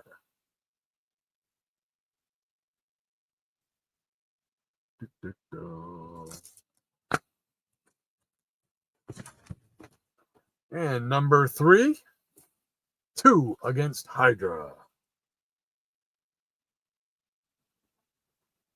Have you guys heard about all the speculation regarding Chris Evans playing Captain Hydra, an evil Captain America in the new in the upcoming Doomsday movie, Avengers Doomsday. There's all kinds of speculation on the thing as far as how they're going to get Tony Stark to be Doctor Doom, and they're going to do a mind transfer of some kind and stuff like that. So I'm curious to see how they're going to sort it all out. I want to see that. I have yet to see the Fantastic Four movie. I'm probably at this point going to have to wait until it comes on demand, and then I'll catch it. Here we go with Captain Savage and his Leatherneck Raiders #4 with Up Close and Personal with Baron von Strucker. The monocle. Here's #5, Mission: Destroy the Invisible Enemy. How are you going to do that? How are you going to see? You can't see what you can't see. Here's #6, To Save a Howler. One of Sergeant Fury. And #7, here, maybe this is what I'm thinking of. No, I'm pretty sure, because this one here says, Objective, Ben Grimm.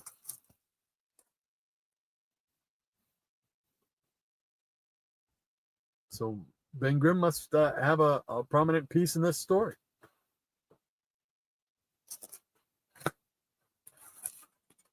And #8, Mission: Foul Ball.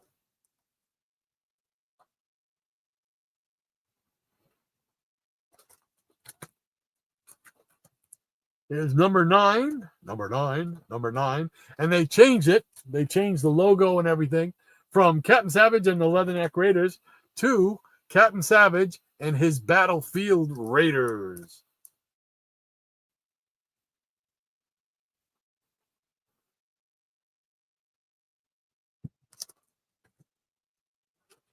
Here's #10, To the Last Man.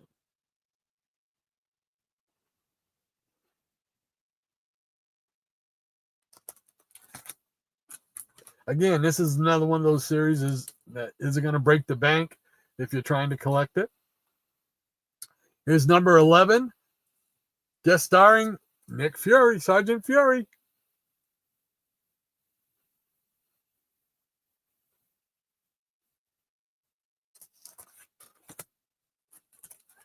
Here's #12.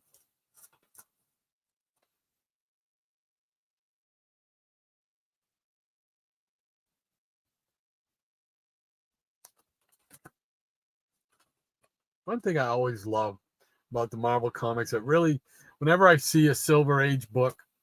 Hi. Hello? Hello. What's up? I'm going to the shop with Sky for a little bit. Okie dokie. All right. Okay. Love you. Bye. Love ya. This is #13.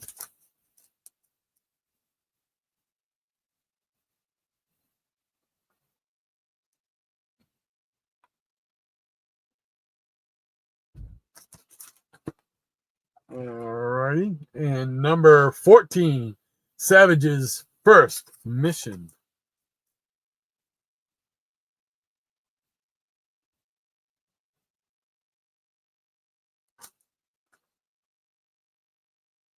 Don Heck. Here's #15. Oh, I started to talk about the corner boxes. There's just something about the corner boxes, and when I see them on a Silver Age or early bronze or 15 centers, just love. It's just because that was when I was introduced to comics, was seeing that was all part of the thing, and it's just so cool, man, to get a little warm, fuzzy, little warm tingle in the heart. Here we go with #15. Is this the first 15? Yep. This is the first 15 cent issue of this series. #15 is 15 cents. How apropos. Number 16, War is Hell on Ice.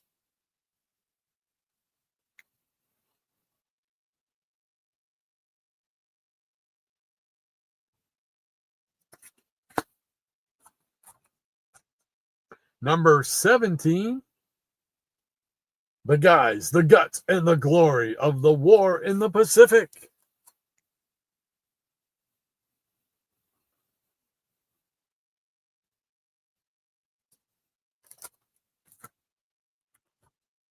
And number 18, Move it, mister. We're breaking out of this death camp.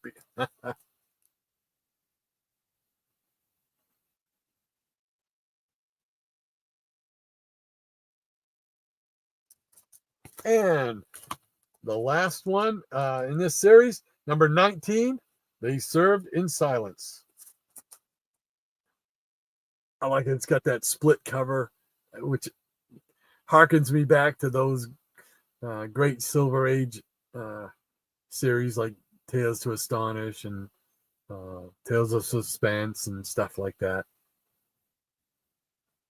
Just cool. It's just cool. All righty. So there we go. With another round of War Comics. All righty. All right. Let's go back and see what y'all are saying. All right. Thank you so much, Maranya. Appreciate it. And we got Scotty saying short series, Power Pack. I think I have exactly like 2 Power Pack books in my collection. And they're only in my collection because they have guest stars of other heroes. And that's why I have one. I couldn't tell you anything about Power Pack other than that. The Jackson Rourke says, woohoo, Thursday night, clears his calendar. Yeah, that took long. Absolutely. Appointment television. Right there. YouTube. Thursday night. And wait a minute. Okay. Jason says Marvel War, Civil War, Secret War, Secret War 2, Secret Wars. What?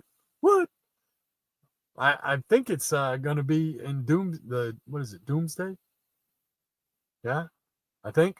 And then eventually they're gonna do Secret War, right?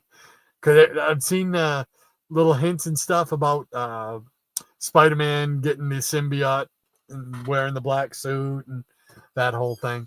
Because remember that little piece of the symbiote that was left behind in that Venom movie? So on that bar, that tropical bar. So Eric K says, Rod, you kindly gave me a very nice copy of Captain Savage 1 and 2. They will never leave my collection. Well, I knew they were going to a fantastic home because I knew you had said you wanted them. And so you are more than welcome. It's always fun when you know you're giving somebody something that is going to go into their collection and mean something to them. So thank you very much, Eric. So appreciate that, man. Eric also says, and I have the entire run of this underrated series. There you go. So, yeah, I mean, and it is underrated. Not only can you get it at a decent price, the stories aren't that bad. I think they're pretty cool. So, let's see. And the Jackson Rourke says, 1 banana, 2 banana, 3 banana, 4 bananas make a bunch, and so do many more. Over hill and highway, the banana buggies go. Coming up to bring you the banana split show. Oh, I love the banana splits, Jackson. Don't get me started, man. And Danger Island. Uh-oh, Jungle. Werewolf by Lunchtime says, no picking the fluff out of your belly button this Thursday. Eh, Jackson? And Jason says, are we trying to get Rod to sing now? I don't know why anybody would want to do that. Trust me. Oh my gosh. Even my cats are going, they'll just give me the look like, really? Come on, man. We're trying to, don't you know, we got sensitive hearing. Ixnay on the Ingensay. Jason also says, is Captain Savage still around in the Marvel Universe? If he is, I don't know where he would be. I don't think he's been seen since maybe, I don't know, in the 80s. Maybe in some kind of a, I don't know, in a wedding scene where he's part of the guests. I don't know. But I can't remember the last time Captain Savage appeared in a book. That's a good question, though. I'd love to know the answer. If anybody knows, please shout it out, man.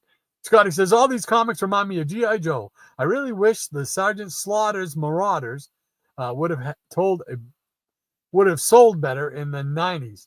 I loved the nostalgia factor it had. Sergeant Slaughter. See, when I think of Sergeant Slaughter, I'm not thinking G.I. Joe. I'm thinking, Pat Patterson, Sergeant Slaughter, boot camp match. One of the bloodiest battles ever fought in a squared circle. August says, Rod, momentarily mentioning a mind swap reminds me that obscure DC character, Mark Merlin, that could transfer his mind into that of his black cat, Memicata. Later, Mark became Prince Ramen, Mind Master. It's funny, though, every time you think Prince Ramen, first thing I think of is the noodles. So it's like, what? He's the Prince of the Noodles? What? I don't know. But yes, you are correct with the House of Secrets. House of Secrets, Mark Merlin. He used to be the main feature in there. So was it Eclipso? Was it 80, 81? Where Eclipso also started in there. Became a little series, not a series, feature in there as well. So, yeah, Scotty says, wait, I think that was Savage, Sergeant Savage and his Screaming Eagles. Oh, okay. Because Sergeant Slaughter's a whole different ball game. Scotty says, Slaughter was the wrestler. Yeah, he was the wrestler. You got it. Jason says, wrestler and G.I. Joe icon. Yeah, he was wasn't he in the cartoon as well? So, I think he was. Scotty says, so was the G.I. Joe Sergeant Savage related to the G.I. Joe Sergeant Savage related to the Marvel Comics Savage? That's a good question. And I don't know the answer to that one. Jason says, did anyone here read the Marvel miniseries, The Lost Generation? I do have some of those. I do not think I have the entire series. But that sounds very, very familiar. And I think I can picture the logo. Is it like a spotlight, a black spotlight or something? I can't. Crazy. Now, what significance does the Lost Generation have? I want to follow along. No, G.I. Joe Slaughter was the wrestler, Scotty. Okay. Yes. And Double A says, Rod, doing a second round of military comics, so I wonder if he'll include Blackhawk, who actually began from the title military comics. I have Blackhawk right here.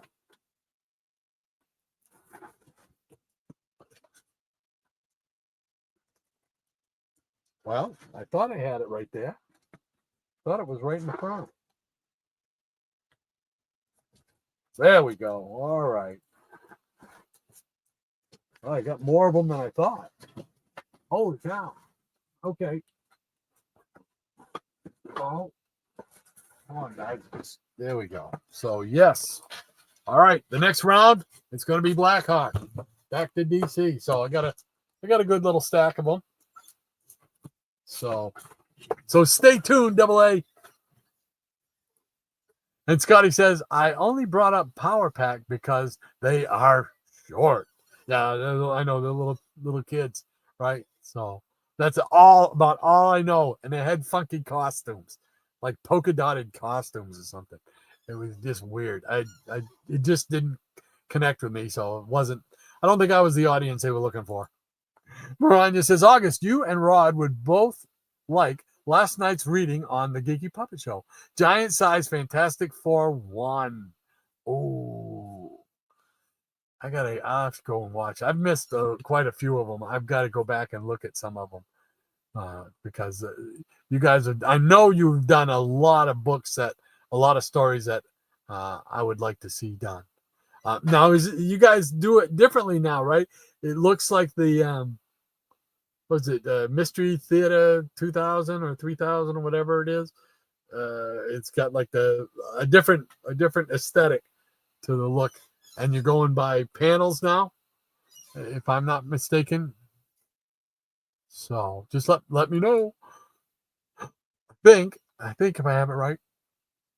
Scotty says, when are they going to do DC versus Marvel, the movie? Can you imagine what that would take to do that? Oh my gosh. But you'd have to bring back all the classic characters. You know, you can't go with these ones that just are not, they're struggling when it comes to TV and movie viewership. We want to watch, you know, Cap, Iron Man. I'd like to see him introduce some other ones like Black Goliath. I'd like to see a good version of the Wrecking Crew, even though they're villains. I would love to see an Avenger level Wrecking Crew done right, you know. So, Diabetic Superman says, do sergeants outrank captains? I do not know. If I had to guess, I would say yes, but I do not know. Jason says, never happened, Scotty. Two different movie studios that will never come together. Yeah, I know. They'll be fighting over who gets distribution and who's going to make more money and blah, blah, blah. It all comes down to money. Scotty says, Jason, yes, Sergeant Slaughter was a G.I. Joe wrestler, but in the 90s, there was a Sergeant Savage based on a soldier that came from World War II. Maybe it is. Maybe they did put it. But there was also Steve Savage, Lieutenant Steve Savage in, I just pulled him out. Hold on. Balloon Buster. There you go. Balloon Buster. Lieutenant Steve Savage. He did a short run here in Men of War, All-American Men of War title. So, there we go. Okay. August says, Maranya, was that the one that had the wedding of Reed and Sue? Yeah. No, wait. That was number 3, wasn't it? What was number 1? Number 1 was Dr. Doom, wasn't it? Wow. Let's see what Maranya answers, because now I'm confused. Scotty says Sergeant Savage and his Screaming Eagles is a line of military-themed toys produced by Hasbro that was sold between 1994 and 95. It was intended to be a companion line to G.I. Joe, a real American hero. And Scotty says comic book artist Joe Kubert, provided the packaging artwork for the toys and also drew the mini comics included with certain figures. Oh, now see, those would be collectible, I would think.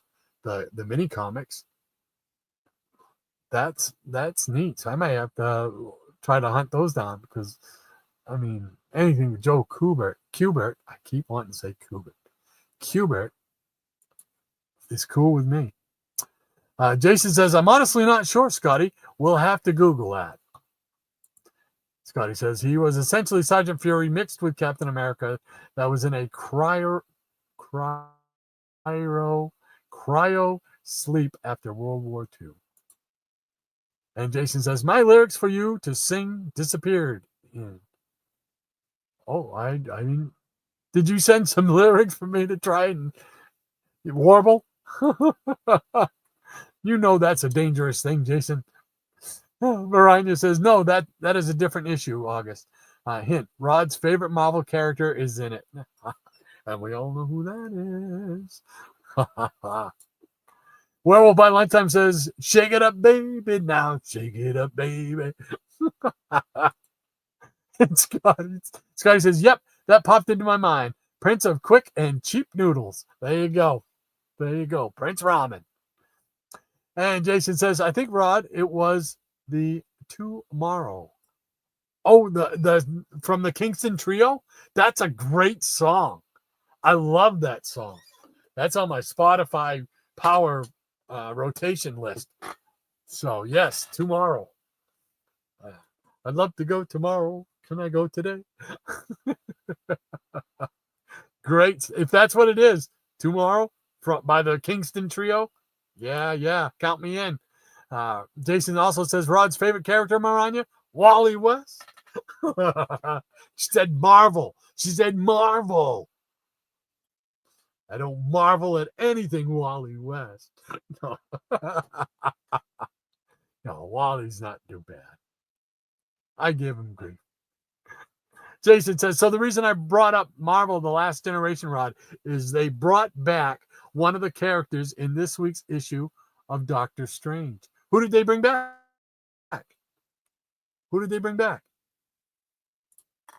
Written by the amazing Roger Stern. Yes.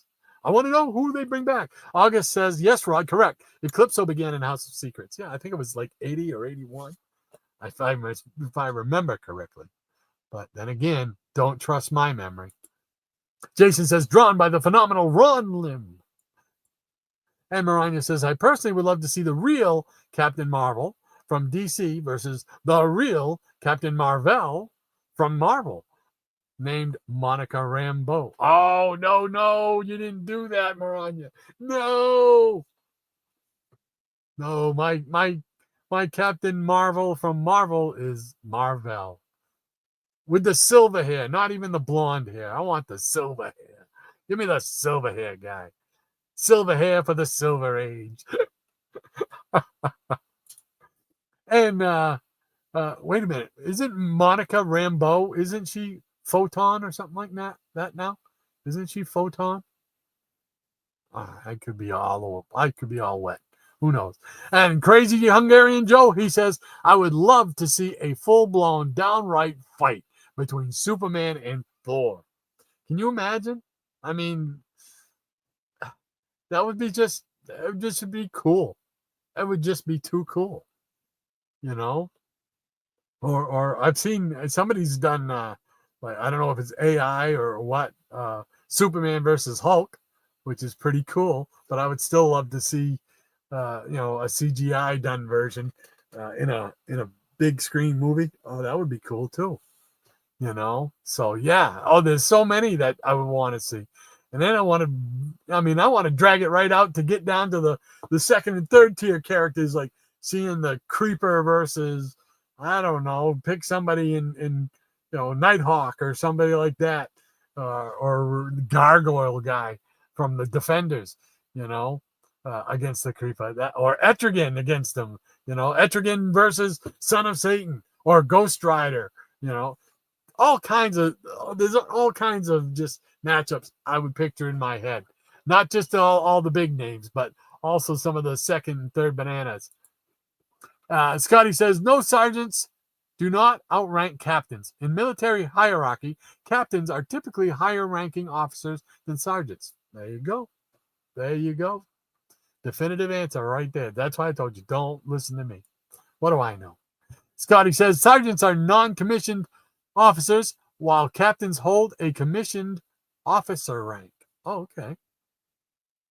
Cool beans. Thank you for the info, Scotty. Appreciate it.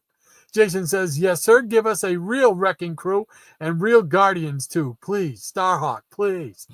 Yeah, I'm with you. I understand the Guardian, and I like Guardians of the Galaxy. But I got to admit, when they first announced it, I was thinking not just Yondu, but I was thinking Martin X, Charlie 27, Vance Astro with Captain America's shield all the way from the past, you know, and Starhawk, absolutely. So I can see that, Jason, absolutely. Maranya says, FYI, Captain Simeon, Simeon, what are we on Planet of the Apes here? Captain Simon Savage. Simon says, you got to do what Simon says. Did the eulogy for Thunderbolt Ross in Fall of the Hulks, Gamma #1. You know what? I now that you say that, I do remember that. I do remember that. Wow. Cool. Hot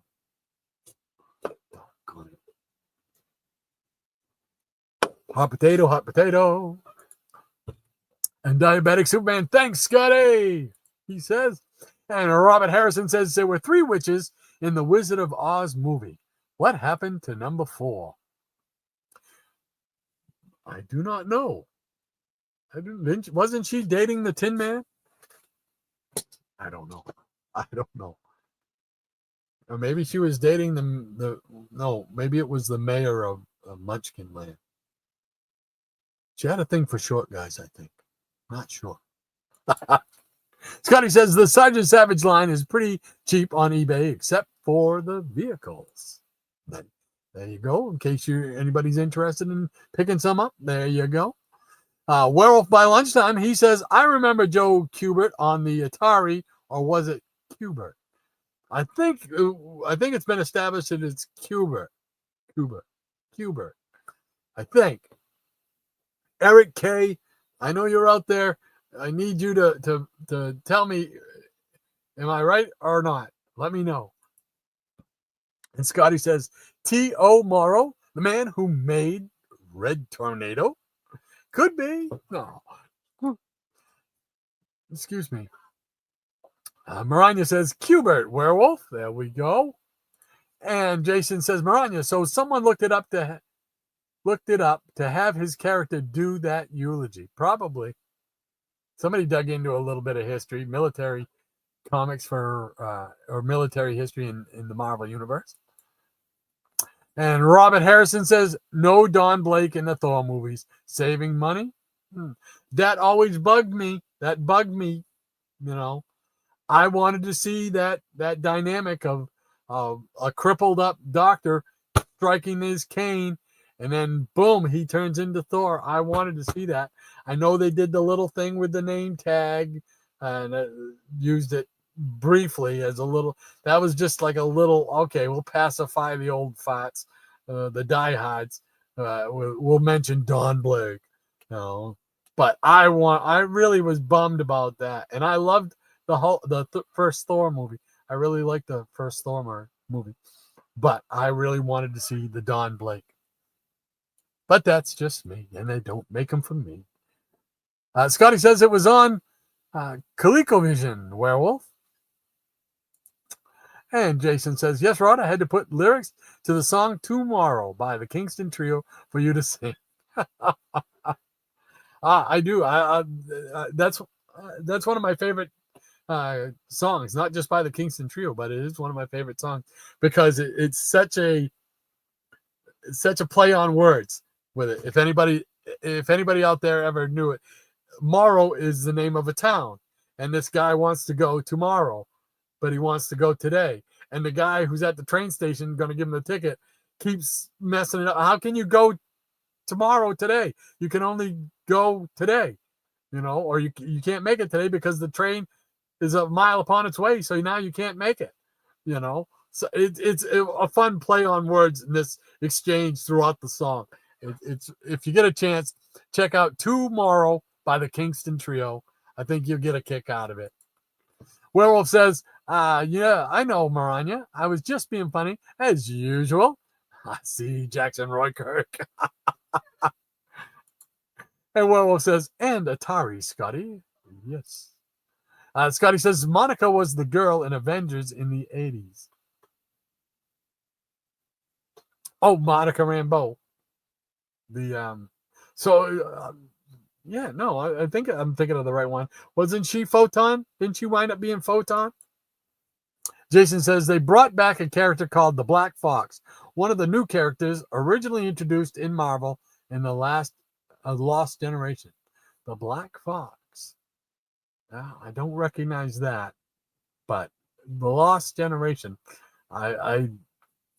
Yeah, something about that definitely rings familiar.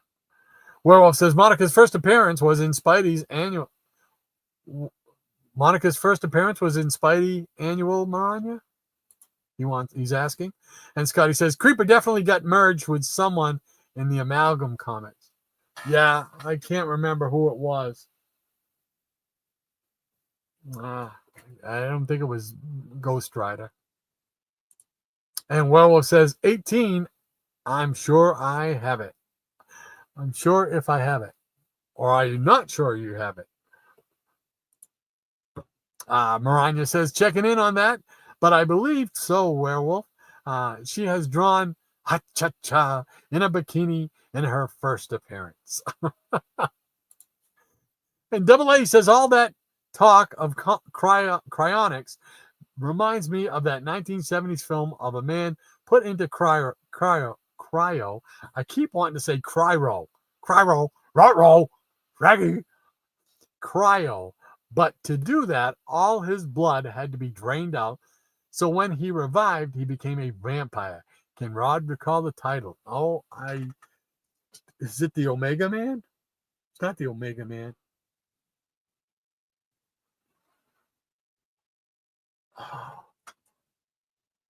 I'm trying. I'm racking that single brain cell that's rolling around in there. It's going to die of loneliness someday.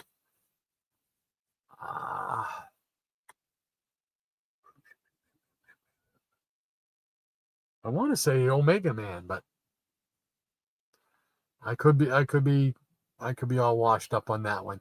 You're gonna have to help me out, August. Jason says, wasn't he amalgamed with the Joker? Which was weird because it was two DC characters. I don't remember. I cannot honestly remember that. It's been a while since those amalgam comics have been seen by these eyes. Scotty says they made books about politicians. August, let's see it.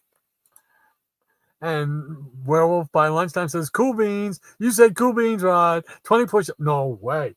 You notice I didn't say that at the beginning of the show. Why? Because 20 push-ups puts me in the hospital. No, thank you. And I'm here alone now. My wife just left with my daughter to go to the coffee shop. So I'm here alone. So no, there'll be no strenuous physical activity, sir. Not that I could do it when I was younger and healthy. Scotty says, oh, film. Scotty says, I think so, but it wouldn't make sense since Creeper is not a bad guy. No, he's a nice guy. He's not a bad fella at all. Maranya says, The Amazing Spider-Man annual number 16 from Monica's first appearance. There we go. Thank you, Maranya. Appreciate it. Eric K says, Lady M was right. It is pronounced Hubert. So it's Joe Kubert. I thought it. I always get it wrong because my first go-to is Kubert. Because that's what I've always, in my head, whenever I saw the name, that's what I called it. So, but I thought you had definitively found out that it was, in fact, Kubert, Eric. So thank you very much for that. So there we go. That's the official scoop right there. I saw an interview with Mr. Kubert. See, I automatically go to that. And that is how he pronounced his name. So you can't go to any more higher source, right, than the man himself. So thank you, Eric. Awesome. Scotty says the sun will come up tomorrow. Bet your bottom dollar that tomorrow he'll make red tornado. Jason says it's such a great song. Tomorrow through all my peanuts.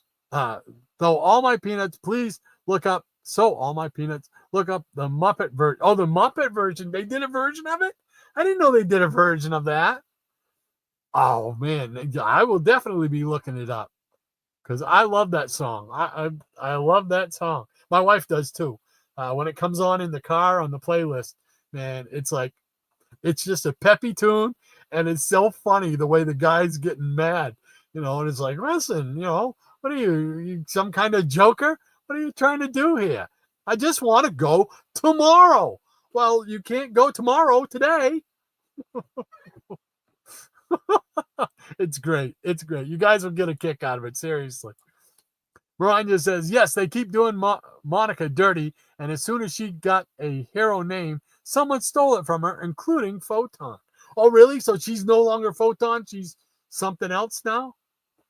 Is she Miss Marvel? Did she wind up being... She was Miss Marvel for a while, right? Double A says, regarding the Red Tornado, it was too drastic a retcon when they showed that Red Tornado's mind is actually that of the alien Tornado Tyrant, who originated from the Adam Strange series. How about you, Rod? Yeah, I remember that. They also appeared early in the Justice League, like in the teens, if I'm not mistaken. He was in there as well. So yes, I didn't mind it. I didn't mind it so much. Then again, I was pretty young, so that kind of stuff didn't bother me then. Now I'm much older, so those characters. If somebody came to me now and said, Red Tornado, it wasn't the Tornado Tyrant who merged with him, but now it's going to be some cosmic cloud from the 90s or something like. No, I couldn't go with that. But the Tornado Tyrant, because it was done so long ago, I was okay with that at the time. So I do not have an issue with that, but I understand why people would or could. So cool beans. Good catch, August. Werewolf by Lunchtime. He says Monica had a good run in the Avengers in the 80s. There you go. And the Jackson Roykirk says, oh, yes, Creeper was merged with Nightcrawler. Yes, now that you say that, boom. I can picture that. You're right. Absolutely. Thank you, Jackson. Man, my mind cannot remember things. Well, what's my name again? Oh, my God. It's already afternoon time? Wow. We're going to show some more comics. Scotty says, ha, that's it. Yes. Jason says, Tam left due to your singing, Rod? Well, that could be. she tends to gracefully bow out when I do start singing, so that could very well be. I see you smiling over there. You Wally West lover, you. Scotty says, I remember the Joker was Hyena in the Black Claw comic. Uh-huh. Those were fun reads. They really were fun reads. I mean, there's nothing that you're gonna, it's not a Kingdom Come story type of magnitude for me, but they were just fun stories to see the different mergers and see what they were gonna do with them. Just kind of throw it out there and see. I enjoyed them. Jason says, thank you, Jackson. I just Googled it. Joker was merged with Sabretooth in that amalgam. I do not remember that. And the Jackson Roykirk, he says, I have those amalgam comics, but have never read them.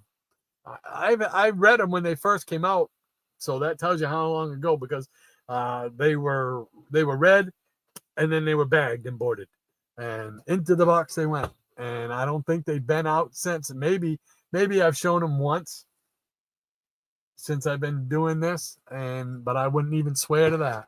So I hear you. Double A says, no, Rod, the Omega Man, not the Omega Man.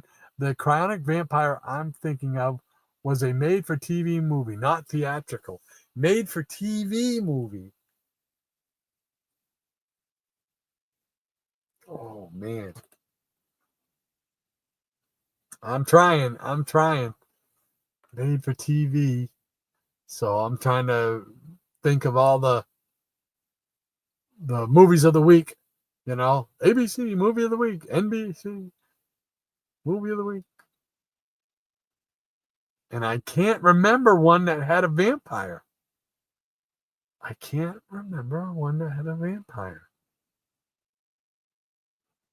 and it was like a futuristic thing because he was in cryogenic. I can't think of it, man. Got to give me more hints. More hints. Jason says, yes, Rod, I actually listened to the Muppet version of that song more than the original Kingston Trio. Oh, no, I got to listen to them. I got to hear the Muppets do it. That's got to be hysterical. I love the Muppets. Man, that was appointment television when they had their show on. Used to have their TV show on. I loved that show. That was just great. And the A Muppet Christmas Carol is a must every Christmas season for me and my wife to watch it. Usually we'll watch it once or twice because it is just hysterical. Light the lamp, not the rat. Light the lamp, not the rat. It's a classic. If anybody has not seen it in the Peanut Gallery and you love the Muppets and love good, just family comedy, you got to check out that movie because it is hysterical. It is just cool. The other thing I like about it is the soundtrack. The songs in that are so cool. They're so good. They're so peppy and stuff. I just love the music in there as well. So, absolutely, I highly recommend that.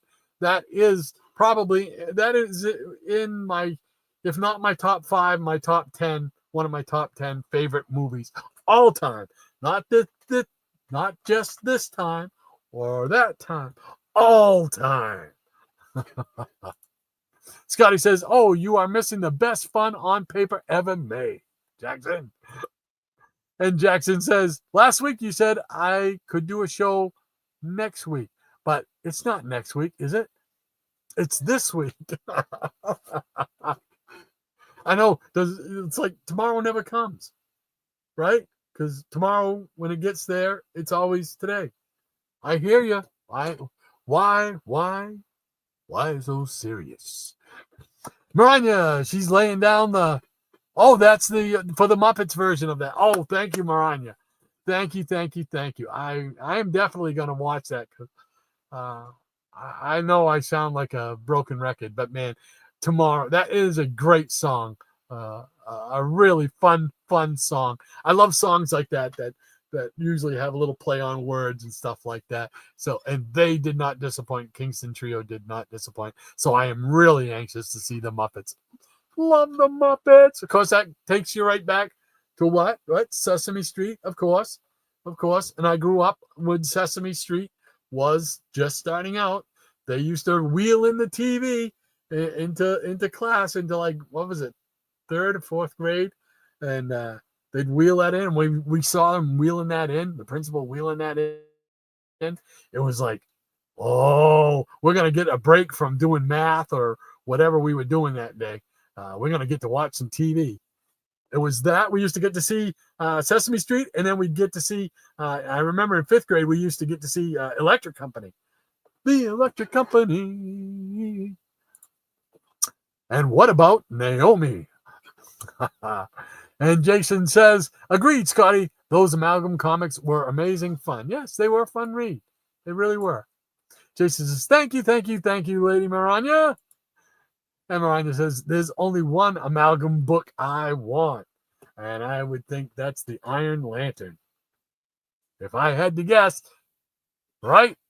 There we go. Jason says, oh, yeah, you're in golden time, Rod. Yeah. So, Scotty says, Iron Lantern, Maranya. That's one I would pick. I would go with that. Scotty says, I also love the Marvel-only amalgam series, Infinity Warps. Iraq Knight and Iron Hammer are 2 comics I would subscribe to. Now, I'm not familiar with that. That must have come out when I got away from a lot of the Marvel stuff, because I do not remember Infinity Warps. I remember Infinity War, but not Warps. So now I gotta do a little research into that. Infinity Warps. Scotty says there was TV in 1970. Yeah, yes, yes. Contrary to popular belief, as they say. Yes, it's like my kids always saying, "Dad, What was the world like in black and white before color came? It's like, oh my gosh, kids. I will never forget that. That was so funny.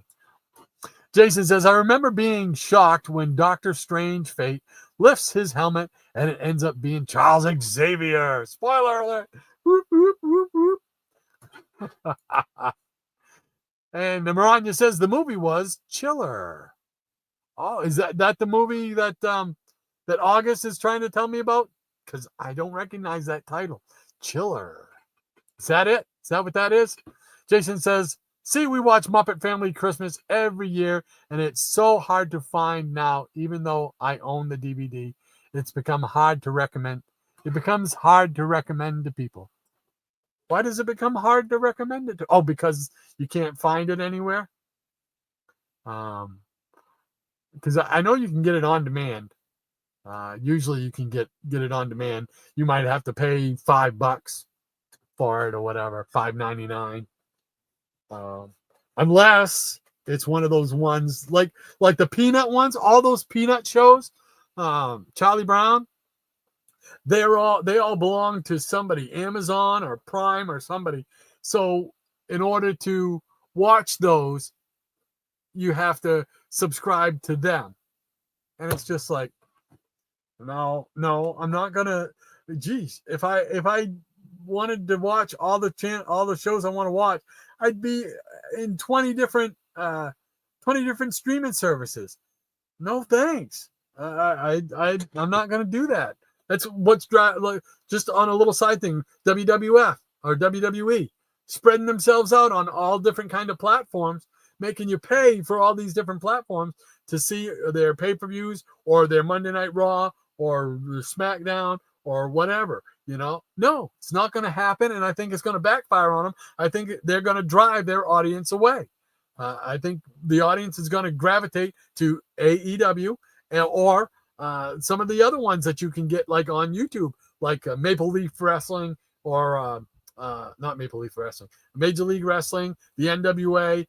They're not good right now, but if somebody gives them a break with a TV contract, or somebody comes along, another Tony Khan comes along with some money, some deep pockets, and put some money into it, they could build themselves up and become a third powerhouse. And I really think it's bad news for the WWE doing what they're doing. And it's all courtesy of TKO, I think, just all about money. It's all about money.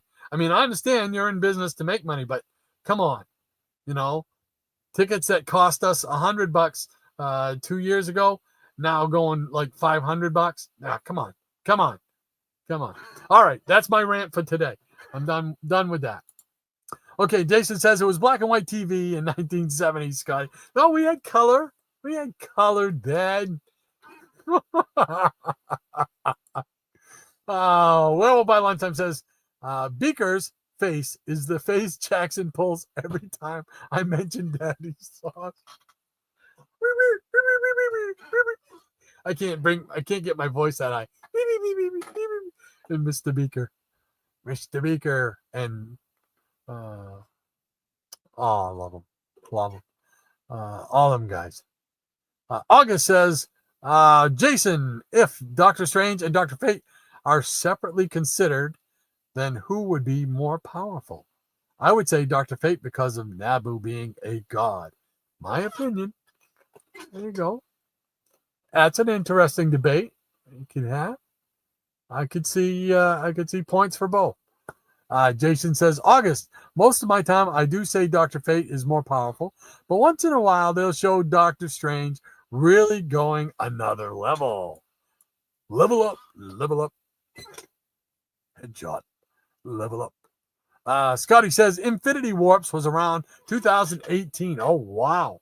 Yeah, no, I haven't bought. The only Marvel book I buy really is Hulk. Once in a while, I'll buy Thor, the Immortal Thor. And then once in a great while, I'll dip my toe in on the Avengers just to see what's going on with them. But that's really it for my Marvel collection. Pull list now. So, Werewolf by lunchtime, the amalgam of Dr. Fate and Dr. Strange would be Doctor Doctor. a song by the Thompson twins. Be Doctor Doctor. I like that. Jason Nutter says, would he really be called that werewolf? Or are you just trying to get Rod to sing again? Doctor, doctor, give me the news. I got a bad case of loving you. Oh, anyway, there you go. It happened because she had the stones, snapped her fingers, and instead of having halving the population, she folded it, combining two into one. So Spider-Man and Moon Knight became Arachnite. Sounds like a cool premise. I might have to check into that, Scotty. Thank you for bringing that up. I appreciate that. Always interested in finding good stuff to read. So, Werewolf says, you got me, Jason. Rania says, peanuts belong to Apple TV. Thank you. I knew I wasn't saying the right one, but I just was throwing a bunch of them out there. Apple, you're right. It's Apple TV. And that drives me crazy, man, because I want to see, the Great Pumpkin Charlie Brown, the Thanksgiving special, and the Christmas special. Man, come on. Can't they might put them on TV maybe once now. They used to play them on like ABC Family Network. They used to play them for like the 28 days of Christmas or whatever, 25 days of Christmas, and you get to see them and stuff. But now you can't. You got to pay for them. No. It's a pay happy world. So, but I'll if I get a chance and I see them on DVD, I'll pick them up. I'm slowly turning into one of those people who believes highly in material. What's the phrase? Now I lost the phrase.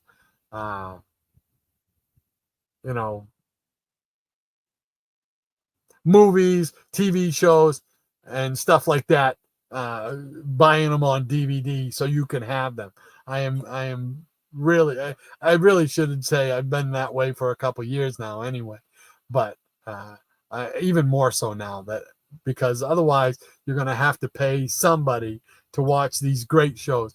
I got the Twilight Zone and I got Batman, so I'm cool there. Plus a ton of westerns and stuff, and a lot of wrestling stuff.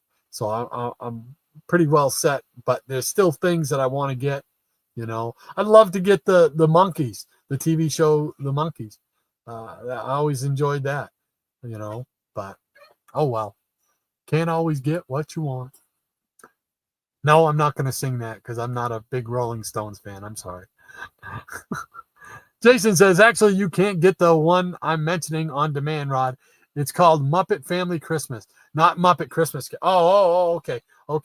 All right. I'm sorry. I was totally focused on the Muppet Christmas Carol, man. So I was blinded by that. So, okay. Muppet Family Christmas. Okay. All right, I will have to check that. The one I mentioned. Okay, so you it's hard to get it in DVD and everything. That's what you're saying. That particular one. I have to check. I have to look around. Head to Blue Moose. Head up to Blue Moose and see if they've got some there. So let's see, Jack. I'm thinking and I'm staring at Double A's comment here. Double A says, when Jackson mentioned the banana splits, was that the one with the Arabian Nights cartoon? Not Knights, but Knights with a K. Yes, it was that show. Also had not the Three Stooges, the Three Musketeers. I had the Three Musketeers cartoon, but they had the Arabian Nights, yeah, and they had Danger Island. Chungo. Scotty says Iron Man plus Thor equals Iron Hammer. I think Captain America and Stephen Strange was Soldier Supreme. I never read that one, he says. I wonder how many issues were there total. Jason says it's impossible for them to distribute it now because the rights are separated. It has the Muppets, Fraggle Rock, okay, and Sesame Street all in the same special. Okay. I see. Gotcha. I would think, though, they would all be under the umbrella of Jim Henson, Jim Henson estate or whatever, but who knows? Who knows in today's world? Maranya says, yes, it was August. There you go. Scotty says, Fantastic Four became Fantastic 2 with Hot Rocks, a combo of Johnny Storm and The Thing. What is that in relation to? Fantastic Four became Fantastic 2 with Hot Rocks. What is Hot Rocks? What is Hot Rocks? Are they cars? Are they action figures? Is it a cartoon? I'm curious to know because I am confused. I am befuzzled. Jason says, so we all need to find out if Infinity Warps is in trade and in stores. Well, I would still have to seek out the individual issues. I'm just not a trade guy. I'm just not. As much as I try to be sometimes, I'm not. Marina says, Beaker and Dr. Bunsen Honeydew. Yes, thank you, because I could not remember Dr. Bunsen Honeydew's name. So, yes, Dr. Bunsen Honeydew. I love it. I'm on the fence about ordering the Blokies buildable 4-inch action figure of Sesame Street because I love the Count and Oscar the Grouch. And I might as well get all 4, including the roommates Bert and Ernie. There you go. I remember as a kid, the Bert and Ernie puppets were a big thing. If you had a Bert or an Ernie puppet, you were cool in our neighborhood. I remember having one a little bit later on, but because I bought one at a flea market or something. But that was cool. So yeah, I remember those days. August says that Chiller film you mentioned, Maranya, what was that from the 70s? Because that's when the Cryo film premiered. Yes, it was, August, she says. Scotty says, and the Terrific 2 in Marvel's Warped Universe is Mr. Invisible, the warped combination of Mr. Fantastic and the Invisible Woman. Oh, I see. Okay. I see what you were referring them to. They were referring to within that series. Gotcha now. Okay. Dawn breaks on Marblehead. I'm with you now. Okay. Weapon Hex had 2 issues. She's a combination of X-23 and the Scarlet Witch. Oh, okay. And Maranya says, physical media. There you go. Thank you. Doggone, I can't think of things. And it's becoming worse, man. My mind is just going south. Physical media. Yes, I believe in physical media is the way to go. You are correct. Thank you, Maranya. The Jackson Workers says, yes, physical media rocks. Yes, sirree. I'm with you guys indeed. Jason says, if you can still find what you're looking for on a physical media, lady, if you can still find it in physical media. Yes, that's true. I mean, there's just going to be stuff that you can't.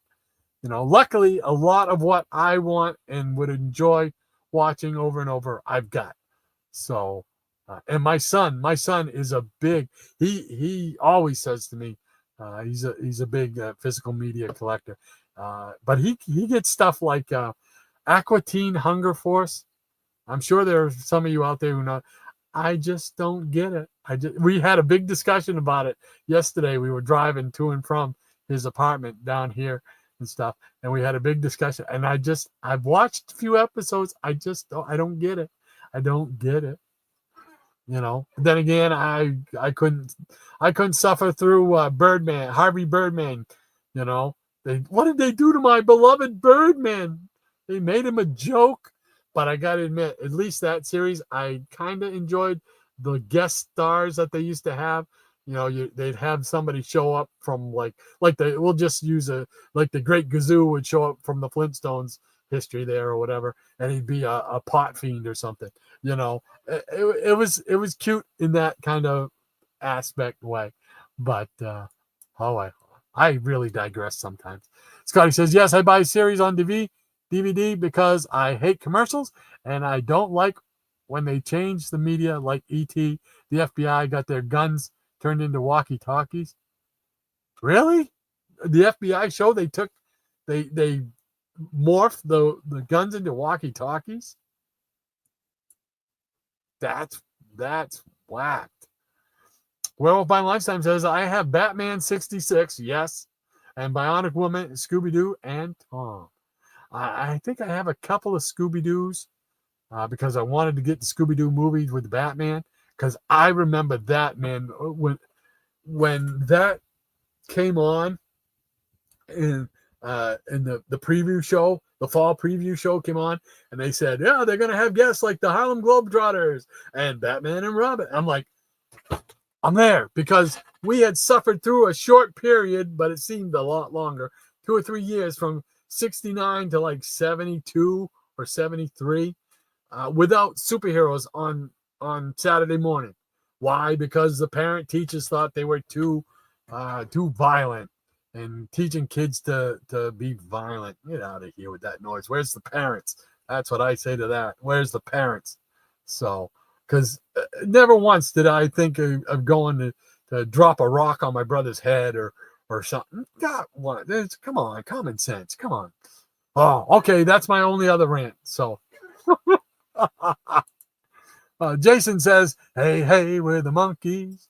People say we monkey around. I love the monkeys. I love the monkeys. I love their music.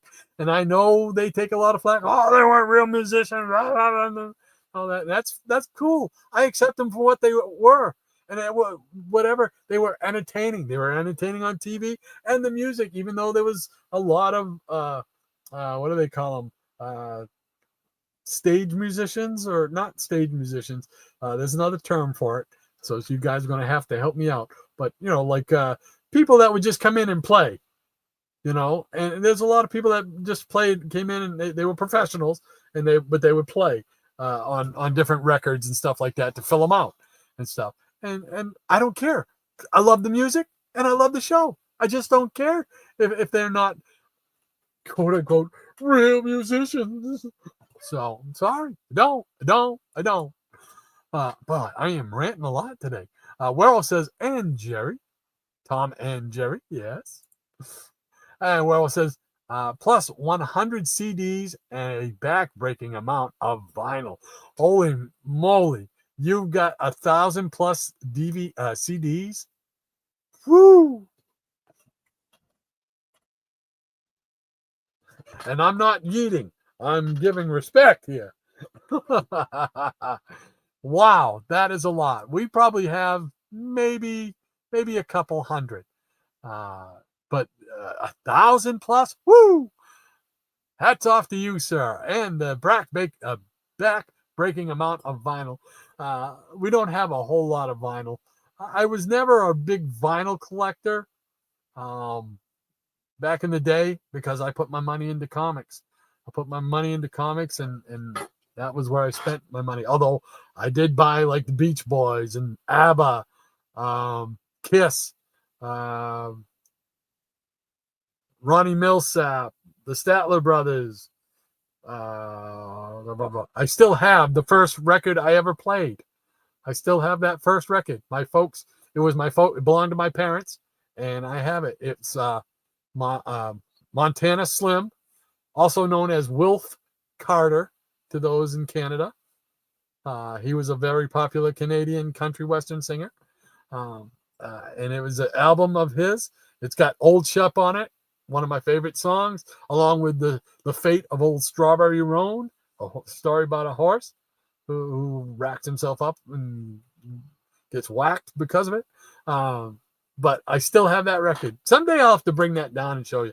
Not that it's any great shakes, but I mean, I don't even have the slipcase for it. So anyway, okay.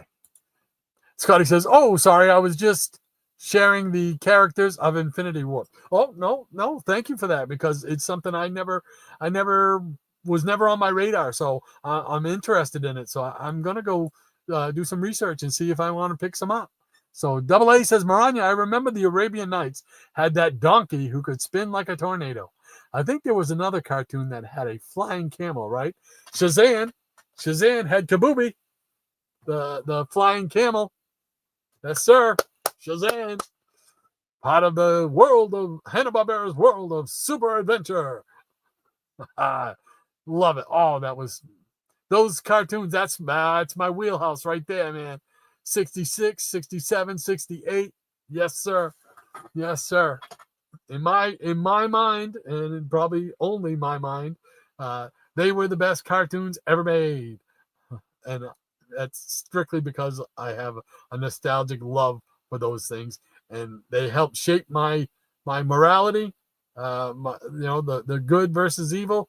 Always do good. Always do good. Good always triumphs. So.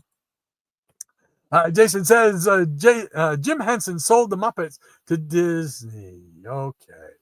Say no more. Fraggle Rock is still owned by Jim Henson Company. Sesame Street is owned by PBS. Oh, really? PBS actually owns the IP for Sesame Street. Wow. I mean, I guess it's only fitting. I mean, that's where they've been for all these years. Is it still on? Are they still making new Sesame Street shows? Things that make you go, Scotty says, laser discs, Werewolf by Lunchtime. Jackson Roykirk, he says, Jason, I saw the Muppet Family Christmas last December for the first time. I was amazed. Another positive review for the Muppet Family Christmas. You guys make me want to see this. I want to see this. I will have to make it happen somehow. Somehow I'm going to make that happen. So Miranda says Sesame Street is more owned by PBS than Henson. Disney owns the rest of Henson stuff, if I recall right. Wow. Unfortunately, Disney. Jason says, Jackson, it's my absolute favorite Christmas special of all time. Oh, I have so many of them. It's hard to pick just one. Just one. I mean, because all those, I don't know what they call it. Rudolph the Red-Nosed Reindeer, The Year Without a Santa Claus. All those ones are such childhood favorites of mine.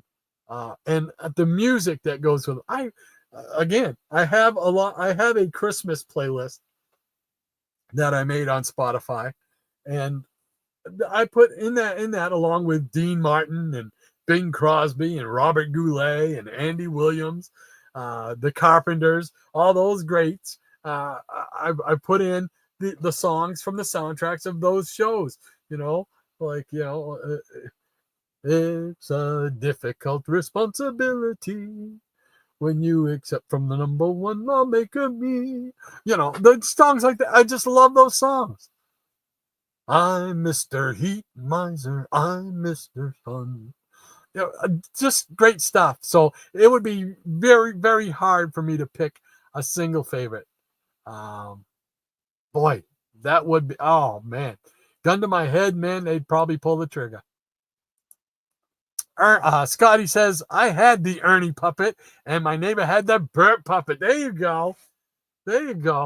Yeah, I'm telling you, man, if you had one of those in my neighborhood, you are a rich kid. Yes, sir. Miranda says that was Shazam, the cartoon with the two teens from Maine. They found it in Maine, in a cave off the coast of Maine. And the flying camel, Kabooby, the flying camel. And the Jackson Roykirk says, my newer favorite Christmas show is Prep and Landing. I vaguely know of that one. It was on ABC, wasn't it?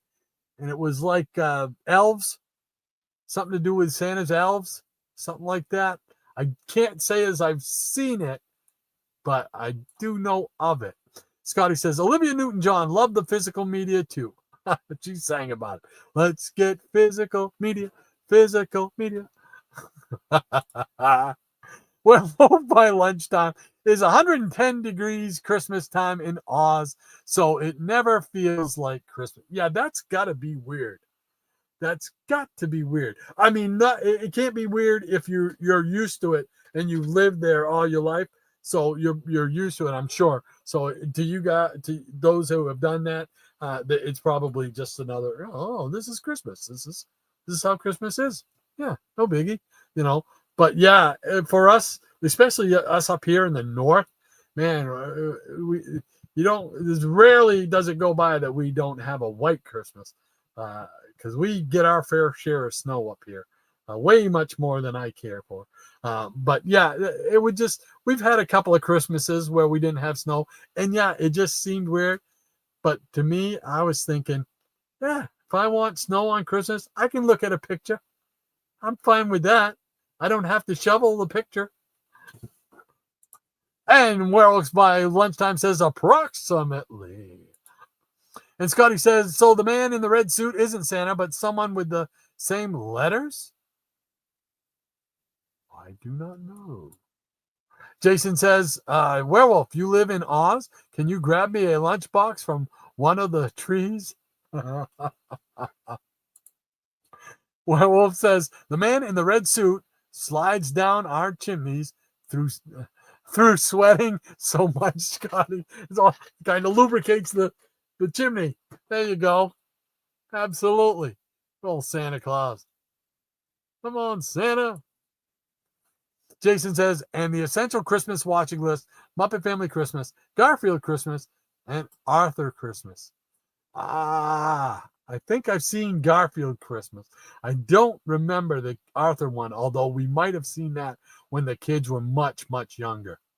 So, for us, our Christmas watching, we like to the Muppet Christmas Carol, any of the Christmas Carol movies. Especially the original one with Alistair Sims. Love to watch that one. It's a Wonderful Life. Got to watch that one. Miracle on 34th Street. What's the one with Bing Crosby and Danny? Not Danny. Danny Kaye. Oh, come on. White Christmas. White Christmas. Once in a while, Holiday Inn. We might see that one.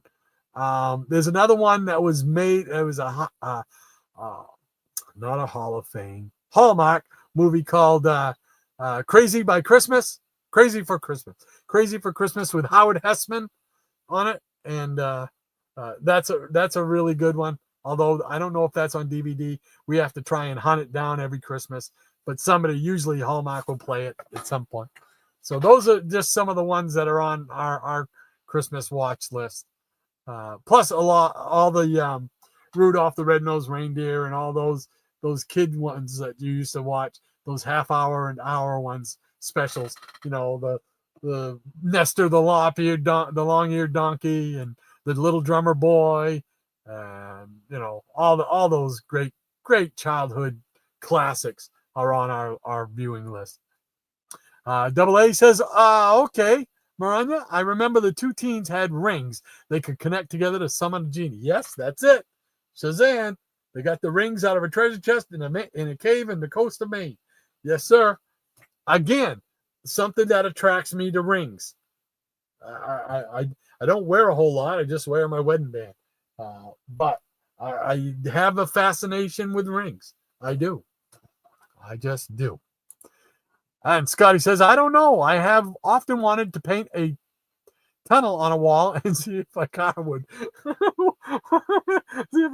hit it, thinking they were going through the drum, just like the Roadrunner. I knew where you were going. You're wacky, Scotty. Maranya says, studio musicians. There you go. Thank you, Maranya. Once again, bail me out. Man, yes, studio musicians I still love the music. I don't care who made the music. I love the music. I'm a big bubblegum pop fan. Bobby Sherman, he was the man. I wanted to have his hair, man. I wanted that haircut. The DeFranco family, the Osmonds, the early Jackson 5, all that bubblegum stuff. I loved all that stuff. The Archies. Oh, can't forget the Archies. Sugar. Oh, man. Out back. Every time I hear that, I'm out back again on that swing set. Just belting it out in the morning sunshine. And my neighbors are going, shut up, kid, shut up. Jason says, like the music you like, Rod. Don't worry about how it comes together. Just like the music you like. Yeah, absolutely, brother. Absolutely. The Jackson Rocker says, whoa, 3 rants for the price of 1 today. Folks, we got a bargain today. Yeah, well, pretty soon people will be, oh, won't he ever shut up? Oh my gosh. Jeez. Holy mackerel. All right, Scotty says, I have over 1,000 CDs, close to 5,000 CDs. Oh my goodness. We have furniture made out of CD holders. Oh my gosh. But that's because they never played my type of music on the radio. I can relate to that. After I'll say after 70, no, after 86, 87, I found it very hard to find radio stations that played the music I liked. Again, bubblegum pop, country western, not just country, and not this country pop crap. I'm sorry for anybody who does like it. I just don't. They all sound the same. The last one that I can think of that might still be standing is Alan Jackson, because Toby Keith's gone. Garth Brooks, his early stuff was awesome. I don't know about if he's done anything late. Anyway, but I understand, Scotty, not being able to find a radio station that plays that. You'd have to go to something where you get a specific, like Sirius Radio or XM Radio, something like that, or whatever, where you can go and find something like Willie Nelson's country western channel, and that plays the stuff from the 60s and 70s into the maybe early 80s, third of the 80s, and stuff like that I like, So I got you there. So again, that's why I like getting the physical media now for that stuff, the CDs and stuff like that when I come across them. So yes.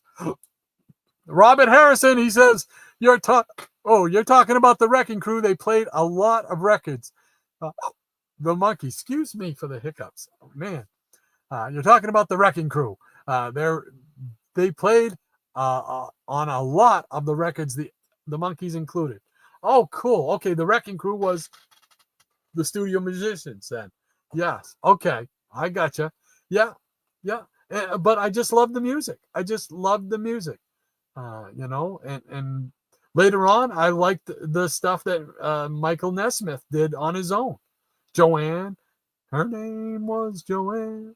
I like that song. I really do. And some of the other stuff. And a lot of the songs that he sang on the Monkey Show are my favorites of the whole Monkey repertoire, Scotty says, ABBA and Kiss. Now there's a combination. She's the dancing queen, rocking all night, partying all day. Oh yeah, I love mashups that people would put on YouTube. There you go. You got to check out Graphic Man. He does a lot of those mashups, especially to start off his show. So you got to watch him Thursday night. I would think it's going to be maybe 7:00 Eastern, but maybe 8:00. So, but definitely check out Graphic Man this Thursday. And yes, I loved ABBA. I still have my ABBA album. The Kiss thing lasted for about a year. I liked, I think it was the Destroyer album. And then they come out with the double platinum. And I couldn't understand a thing that was said on it. And I sold it the next day to a good friend. And I took that money and bought some comic books with it. So there we go. Miranda says, old habit. When I see Wrecking Crew, I think Marvel comic villains. Me too. That would have been the first thing I thought of when I saw it from Robert. That's the first thing I thought of was the Wrecking Crew. I love the Wrecking Crew. And I wished I'd have gotten those action figures when they come out. Doggone it. Scotty says, I had the Ozzy Osbourne Pointer Sister mashup stuck in my head all week. And Werewolf by Lunchtime, he says, I've heard ABBA on the radio, Scotty, but they only released 4,998 CDs. What are the other two? We want to know. We've got to know. Scotty says, no, not me, Rod. Rod mentioned ABBA. I don't have an ABBA CD. I have CDs by Baron Cross, Petra, Demon Hunter, Mortification, an Aussie band, by the way, and etc. Rosanna's Raiders is also in Australia. I do not know any of those that you mentioned, other than ABBA. I don't know what that says about me, but say about me, it will. Jason says, yes, they still make new Sesame Street episodes. Oh, wow. Man. So, like, does Bernie and Ert have, like, silver fur now? You know, gotta have, you know, they should have aged too, right? Come on. Come on. Ryan is saying, I believe Santa Claus now airs on, Sesame Street now airs on HBO. Really? Wow. How did it end up there? Wow. That just seems weird to me. I don't know why, but it does. It just seems weird to me. And the Jackson Roy Kirk says, Muppet Family Christmas is on YouTube. That's how I saw it. Oh, cool bean. Oh, I made it for a long, good stretch there. A long, good stretch. Doggone it. Hot potato, hot potato. Hot potato, hot potato. There we go. All right. So it's on YouTube. Jackson, thank you for that, because I will put that on my viewing list. Unfortunately, I've got to check on a couple of, I still have to see Shannon's videos. I saw some of Crazy Hungarian Joe's show last night. They were showing some good stuff, and they had a great lead-off video done by Triple C Rob on there last night as well. Man, he does phenomenal things with that AI stuff that he does. Just incredible stuff. So definitely, if you get a chance on Friday nights, check him out. I believe it starts at 9:00 Eastern, I think. Excuse me. I think it's 9:00 Eastern now. So on Crazy Hungarian Joe's channel. So showed a bunch of great comics too. Scotty says, I don't trust Sesame Street these days. I heard you'll get mugged if you stand still while walking down Sesame Street. Yeah, it's Oscar. Oscar, he wears a leather jacket now. You know, he's gone downhill. You know, he's on fentanyl. Let's see him outside his garbage can. You know. Oh, I shouldn't joke about that stuff. I shouldn't joke about that. Scotty says, back in the 90s, we joked about the violent game Sesame Street Fighter. Another mashup. I see what you did there. Double A says, for vinyl, some collectors even store vinyl and its jacket separately. Otherwise, the vinyl causes unsightly indentations in the jacket. That's your serious collector right there. Yes, sir. You know who has a good show, if you're into vinyl, is Cosmic Vinyl by Cosmic Brian. I believe the channel is Cosmic Vinyl. I'm pretty sure. I know the show is named Cosmic Vinyl. But he does a lot of stuff from the 60s and 70s and introduces you to a lot of different groups that I never knew anything about. Even some modern ones that are playing retro style music. So, but if you get a chance, check out Cosmic Vinyl. That's the name of the show. And Cosmic Brian is I don't know if that's the name of his channel or not. I can't remember it. Doggone it. But he's the host. He's a fun guy. He's really funny. So there we go. Werewolf by Lunchtime says, wow. And Scotty says, we never get snow except the freak storm last year. But we make snowmen on the beach out of sand. How do you keep it together? How do you keep it together? And Maranya says, My all-time favorite Santa Claus movie is the Rankin Bass version of L. Frank Baum's story, The Life and Adventures of Santa Claus in 1985. Yes, I believe we have that on DVD. That's one of my wife's favorite, right there, Miranda. So yes. And that is one I failed to mention, but that is in our rotation as well for the holiday season. So yes, absolutely. Yeah. Well, by lunchtime, I grew up in London with snow occasionally, but in Oz, totally weird. Yeah, I would think if you moved from someplace where you had snow in the holiday season to someplace that never had it, although I would like it, it would be a welcome change for this guy right here. Who's got two thumbs and would love that? Me. So, Scotty says, it's hot at Christmas, so instead of Santa, he sees Satan Claus. Ooh, I'm surprised they ain't done that in some kind of a horror movie franchise. There you go, Satan's Claus. Scotty says, National Lampoon's Christmas Vacation is the best. I don't mind it. I like the music, again, from that. The soundtrack to that is very good and very expensive if you try to get it today. But yeah, it was okay. It was okay. It was one of those 80s movies, that there's a lot of them that I love. 16 Candles, Better Off Dead. I can't, there's so many. Some Kind of Wonderful, which is another really good one. Breakfast Club, that's a great one.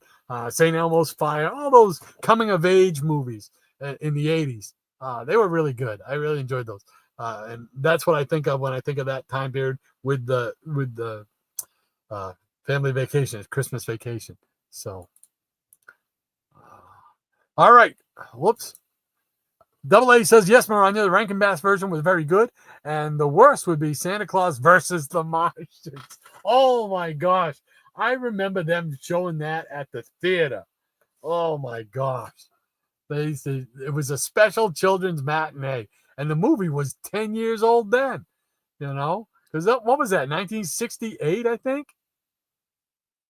Oh, my gosh. Santa Claus versus the Martians. Oh, that brings back memories. Well, of My Wonderful Life, a classic. An angel, every time a bell rings, an angel gets his wings. Yes, sir. Miranda says, worst? Nah, I remember seeing that movie once, August, and it was so bad. It was funny and good to me. And Scotty says, Rod, my precious. Yes, I like rings, my precious. I can't do a good Gollum. I can't. I try. Jason says, did anyone but me know Arthur Christmas? Is an animated one. Came out about 10 to 15 years ago.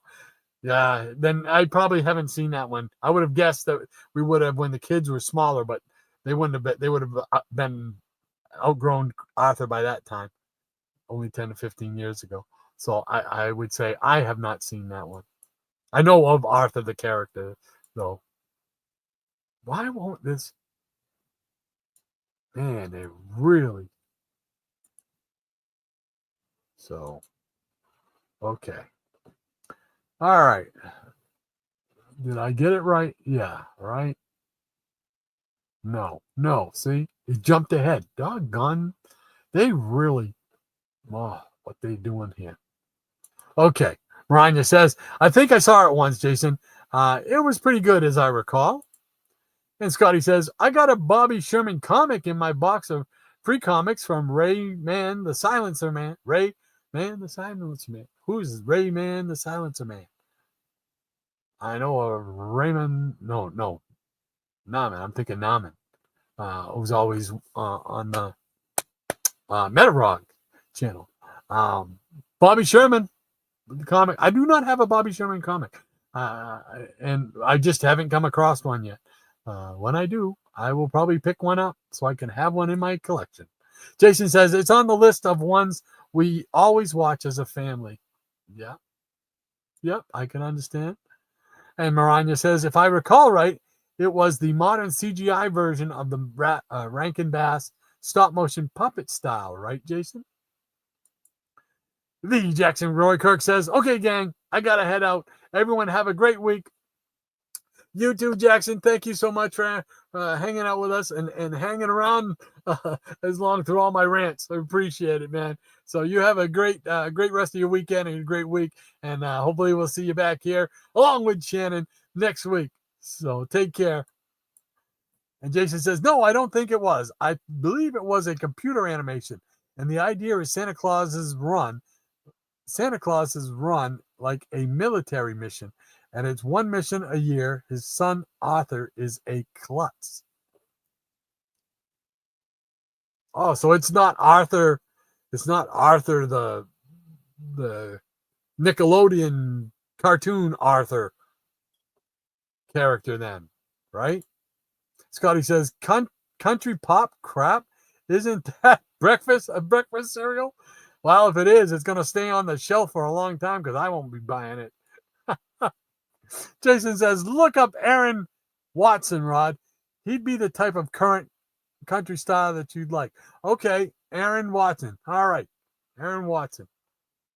I will do that, sir, because I'm always, both me and my wife are always looking for a new country artist that represents the old country style, the country western style, not just country pop. I get a little vile in my throat when I say those words, country pop. Thank you, Jason, for that. I appreciate that, brother. Werewolf by Lunchtime, he says, don't break Scotty's heart, his achy breaky heart. That's right, achy breaky. What was the guy that sang that? I can't think of his name. Doggone, it escapes me. My achy breaky heart. Robert Harrison says country music stopped in the early 90s. Yeah, I kind of agree with you there, Robert. Yes. You had Garth Brooks, who did some good stuff. Alan Jackson coming on. Toby Keith, I think, just starting. You had Clint Black. You had Radney Foster. Oh, it's good. Just good stuff. Who's the fellow that had a stroke there? Oh, man, he did 3 wooden crosses. There's 3 wooden crosses on the right side of the highway. Why there's not 4 of them, heaven only knows. I love that song. I get goosebumps. So, I can't think of the guy who sang it, though. He had a stroke, and I don't think he's ever come back to make records. But why can't I think of it? Randy. Oh, I can't think of it. It's not Randy Savage. I know that. Not Randy Orton either. Scotty says, yes, I love Graphic Man's mashups, but he hasn't done a show in months. Yeah, he just broke on today's show that he was going to do a show this Thursday. So you'll get your chance to hopefully see a new one. So make sure you put it on your calendar. Graphic Man, Thursday night. Jason says, all right, have to head out. Taking my daughter to the movies. Oh, cool. Hamilton's 10th anniversary is only this weekend in theaters. She's wicked excited about it. Well, good. I'm glad, man. Good for you. Get out with the family. I love that. Very good, man. I applaud you for that. Cool beans. And that one I'm not going to drink to because that was a legit cool beans right there. Jason says, everyone have a great day and a great week. And you as well, Jason. Talk to you soon. I'm sure I'll be talking with you on Facebook. So like we always do. Take care and enjoy your movie, your show. So August says, Maranya, when you said a film so bad that it's good, that would be Lugosi's Plan 9 from Outer Space. Yes, it would. That would be one of those as well. Maranya says, have a great time with your daughter, Jason. Yes. And Maranya says, whoops. Why won't it? Thank you. Scotty says, I do not know any of those you mentioned. Exactly. My music is so obscure. I thought I was obscure, though, too. You know, because there's a lot of stuff on my... I mean, I have the Brady Kids CD, you know, Partridge Family CD. You know, I have that kind of stuff. I have, Weird Al Yankovic, Dr. Demento stuff, you know. So I can understand eclectic, man. I'm right there. Maranya says, I haven't seen that movie yet, August. I need to, she says. And Maranya says, my lyrics to that one country song are Don't Break My Back, My Achy Breaky Back. There you go. I love it. Scotty says, oh yeah, if you want to know my kind of music, I did a playlist on my channel. Oh, okay. I'll have to check that and research that and see what you got on your playlist. I'm always interested to hear what people have on their playlist. Double A says, as I recall, Maranya, Lugosi passed away during the filming, so they had to use a double to do some of the scenes, and show only the characters back. Yeah. And when it's funny because you see them shut the doors and you can see the set wobble. It's like, it was really badly made, but it's so bad, it is good. Robert Harrison says, happy trails. Bob and Rick show coming up. All right. Get a chance. Check out Robert Harrison 2.0. He does movie reviews. He shows comics. He plays some great 45s. He's got thousands of 45s. And he also does the Bob and Rick show where they talk about some music and watch one or two movies. So definitely check him out. And he says that's coming up today. So get up there and check out what's happening up north of the border. So, Robert, take care, my friend. Scotty says, if you store your albums correctly, does it make those marks? I always store my disc vertically to prevent warping. I do not know. I've never thought about that. I was never as much of a collector of vinyl.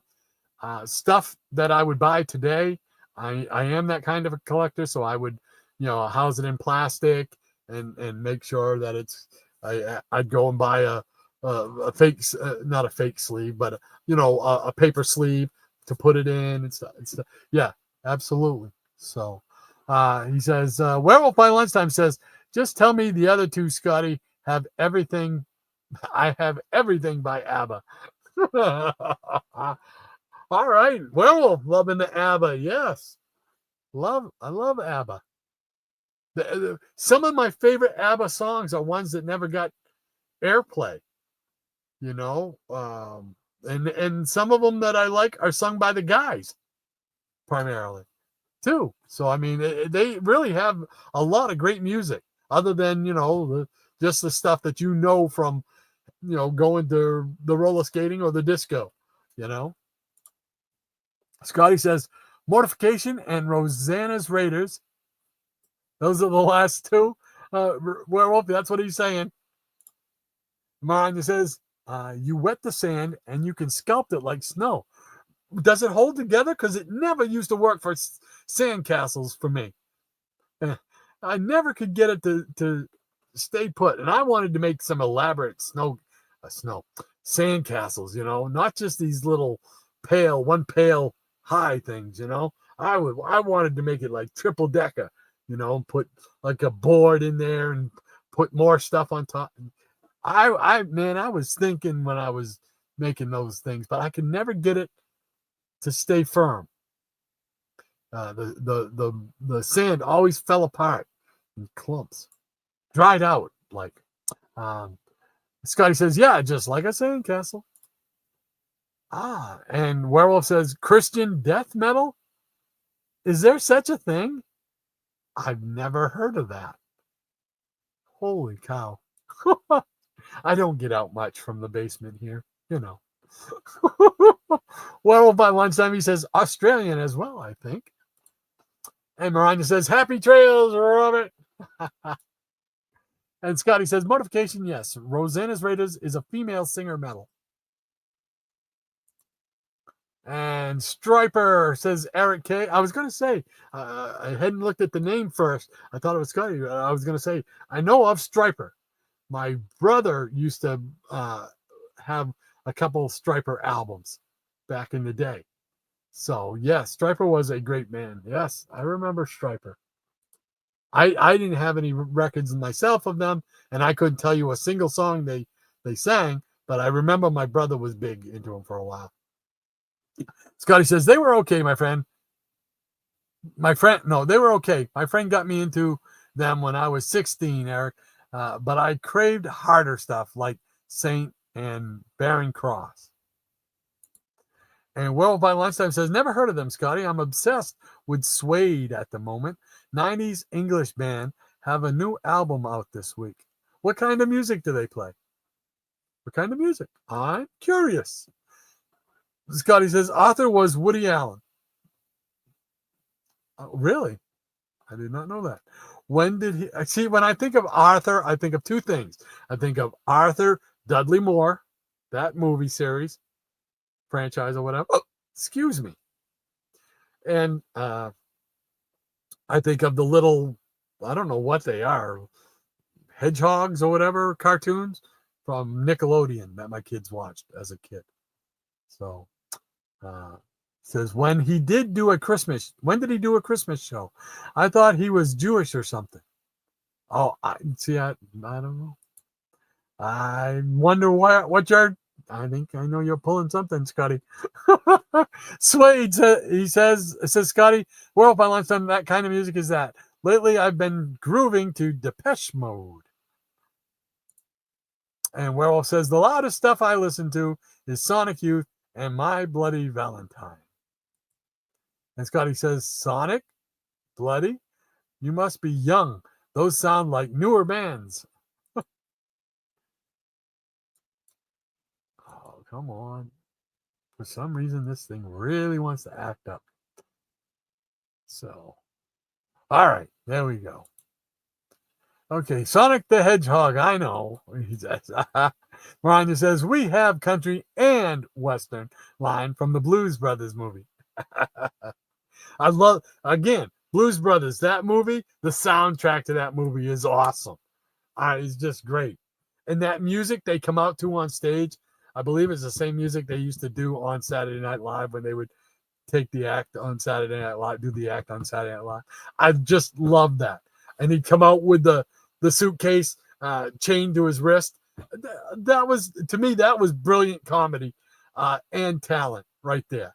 You know, and Sweet Home Chicago. I love it. I love it. Scotty says, I remember the Achy Breaky song in the 90s. Werewolf by Lunchtime, my mother-in-law dances to it. Achy Breaky. I have to leave the room. Miranda says, Randy Travis. Thank you. Yes, it was Randy Travis. He had a stroke and or something like that, and caused him to not be able to sing anymore. I know he was trying at one point to make a comeback, and I don't think he ever made it. But I loved his music, you know. Scotty says, my dad liked the same singer that killed Martians in Mars Attack, and I assume I'm part Martian because it makes my head hurt too.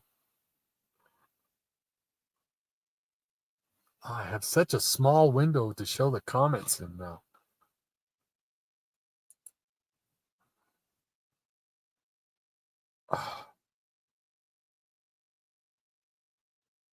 It just got smaller somehow.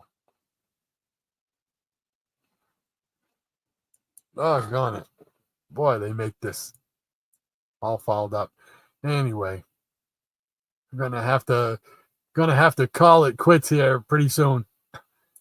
So, all right. Yes, is that one? Is that okay? And Maranya saying Tom Jones, Scotty, or Engelbert Humperdinck? Tom Jones, yes, he's another one. I love his music. Engelbert Humperdinck, I know some of. I had some. I think I had a not a CD, but a old 45 of his, but I can't remember the song. But Tom Jones, Delilah. Who doesn't know Delilah? Why? What's the one about the bicycling and bells? I can't remember it. But Bill's Eye or something like that. I like that one too. I am one of us says, I still like Cool Beans better. Thank you. And now it won't let me go back up to get. Oh my gosh.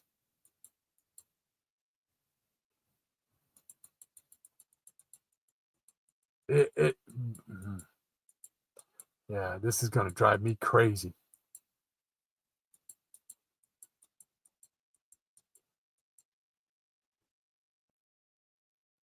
I don't want to. How do I get this thing out of the freaking way? Get out of the freaking way. Okay, there we go. I got that down. All right, now, okay. I can see a little more. I am one of us says, I still like Cool Beans better. Thank you. Thank you. I agree with you. I wanted to try and make an effort. Scotty says, I think it was Hank Williams. Hank Williams. Gotta love Hank. Cool Beans or on a hot potato? No, I do hot beans on a hot potato because beans and cheese. I discovered that seeing, I think I told you guys, beans and cheese with a baked potato and then some butter, some cheese, and then hot beans on top. And then, it's just so good. The only change I've made is instead of a baked potato, I do home fries. I dice up fresh potatoes and fry them up in the frying pan because I love home fries. And then I put the cheese on top of the home fries, and then I put the beans on top of that, and then I put a ton of ketchup on top of that. So, Cool Beans on a hot potato, yes. And Scotty says, Brady Kids plus CD, these shouldn't be in the same sentence. I have Brady's on vinyl. I remember seeing that though on vinyl. That's pretty cool that you have that album though. That's cool. Diabetic Superman says, was Arthur the one you were thinking of, played by Dudley Moore? See, when I think of Arthur in a movie or something, I'm thinking Dudley Moore. Scotty says, oh yeah. So Dudley Moore has a Christmas movie? He probably does somewhere in his repertoire. Werewolf by Lunchtime says, my first concert was Suzanne Vega, 86. Suzanne Vega, wasn't she dating Sonny Bono? Sonny Bono of Sonny and Cher fame. My last was the Jesus and Mary chain in April this year. Cool beans.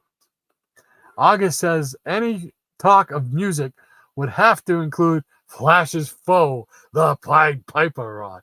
Remember when his pipe slowed down Flash's thinking, so Flash's thoughts could not keep up with his speed?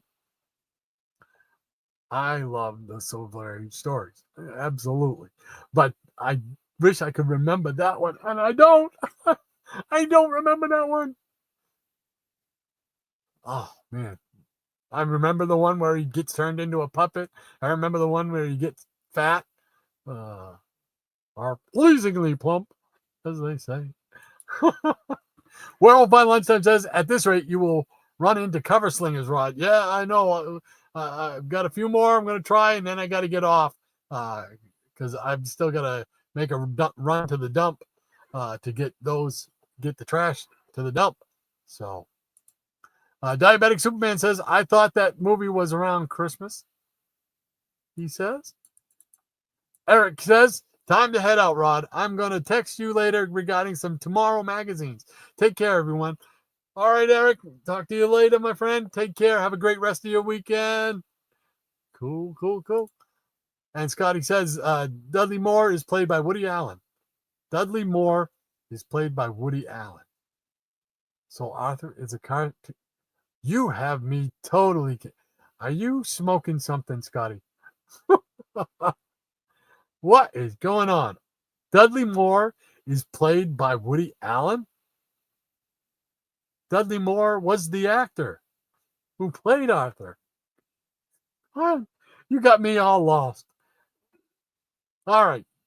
Couple more, and then I got to go. Werewolf by Lunchtime says Sonic Youth started in 82-ish. MBV 84ish. Under the cowl. Hey, how you doing under the cowl? Hey, everyone, back from Aaron's listening. Been listening. Lots of Christmas talk. Halloween is next. Peanuts, we don't want snow yet. I'm with you there. Yeah, we just we got I don't know how we got on the talking about the Christmas stuff. I don't know. Probably something I said. So he said he also says my sister hung out with Peter Tork when he would come to visit family in Wisconsin. Oh, that's cool. Wow, very cool indeed. Yep, big Monkees fan. I like the Monkees, man. Love the Monkees. So great to see you. Even though it's right at the end of the show. Thank you so much for coming by. I saw you last night on Crazy Hungarian Joe's show last night. So you guys had a lot of great books on there again last night. You guys look like you have fun too. So it's a fun show. Everybody's got to check it out. So Werewolf by Lunchtime says, wow, that's super cool, Kyle. Absolutely. Werewolf by Lunchtime says, call it, Rod. It hurts your eyes. Call it, Rod. It hurts your eyes. Oh, well, as you can see, I squint. Man, it's tough. I got to tell you, it's tough. And what are we on? Hour 4? 3 hours? 4 hours? 3 hours now, at least. So, August says, Cool Beans is Rod's version of Robbie Reed's Soccer McGee. Maybe I need to change that. And what did Snapper Carr say? Did he say anything? I know he used to snap his fingers a lot. Hence the reason Snapper Carr. What did he say? Far out? Groovy? I can't remember. I cannot remember. Scotty says, my comic haul video just dropped. Comic book haul from Super Deals in North Myrtle Beach. August, part 4 of 4. Awesome. Get a chance. Get over to Scotty's channel and check out his haul videos. Cool beans. Mariah says, take care, Rod. Shannon, on assignment once again. The Peanut Gallery, the Nuts of the Day, the Foos, the studio audience, and Mariah's legion of peanut pets. Stay safe, warm, and hydrated. Words to live by. Thank you so much, Mariah. I really appreciate it. As always, you keeping me in line, keeping me going here with the line, and dropping the knowledge and the links and everything that you do for us. Thank you so much. I appreciate it. She says, make that cool and hydrated. There you go. And Mariah says, hey there, MS, and let me kill my sir. Got to see Lemmy kill my sir on camera last night. Very cool. Very cool. So, well, all right. That's going to do it this week. Thank you guys so much for hanging out. And those of you that have lasted this long, holy cow. Thank you so much. You guys make the show. It's a lot of fun talking with you, hanging out with you, ranting with you, going over what makes us happy, things that we do. I love hearing it all. So thank you all very, very much. I appreciate it. And we'll do it again next week. And my partner will be back. And he'll be able to carry me through any kind of singing we got to do. So everybody take care. And we will see you next week. Take care, everyone. Once again, our triumphant twosome have made the world a safer place in which to live.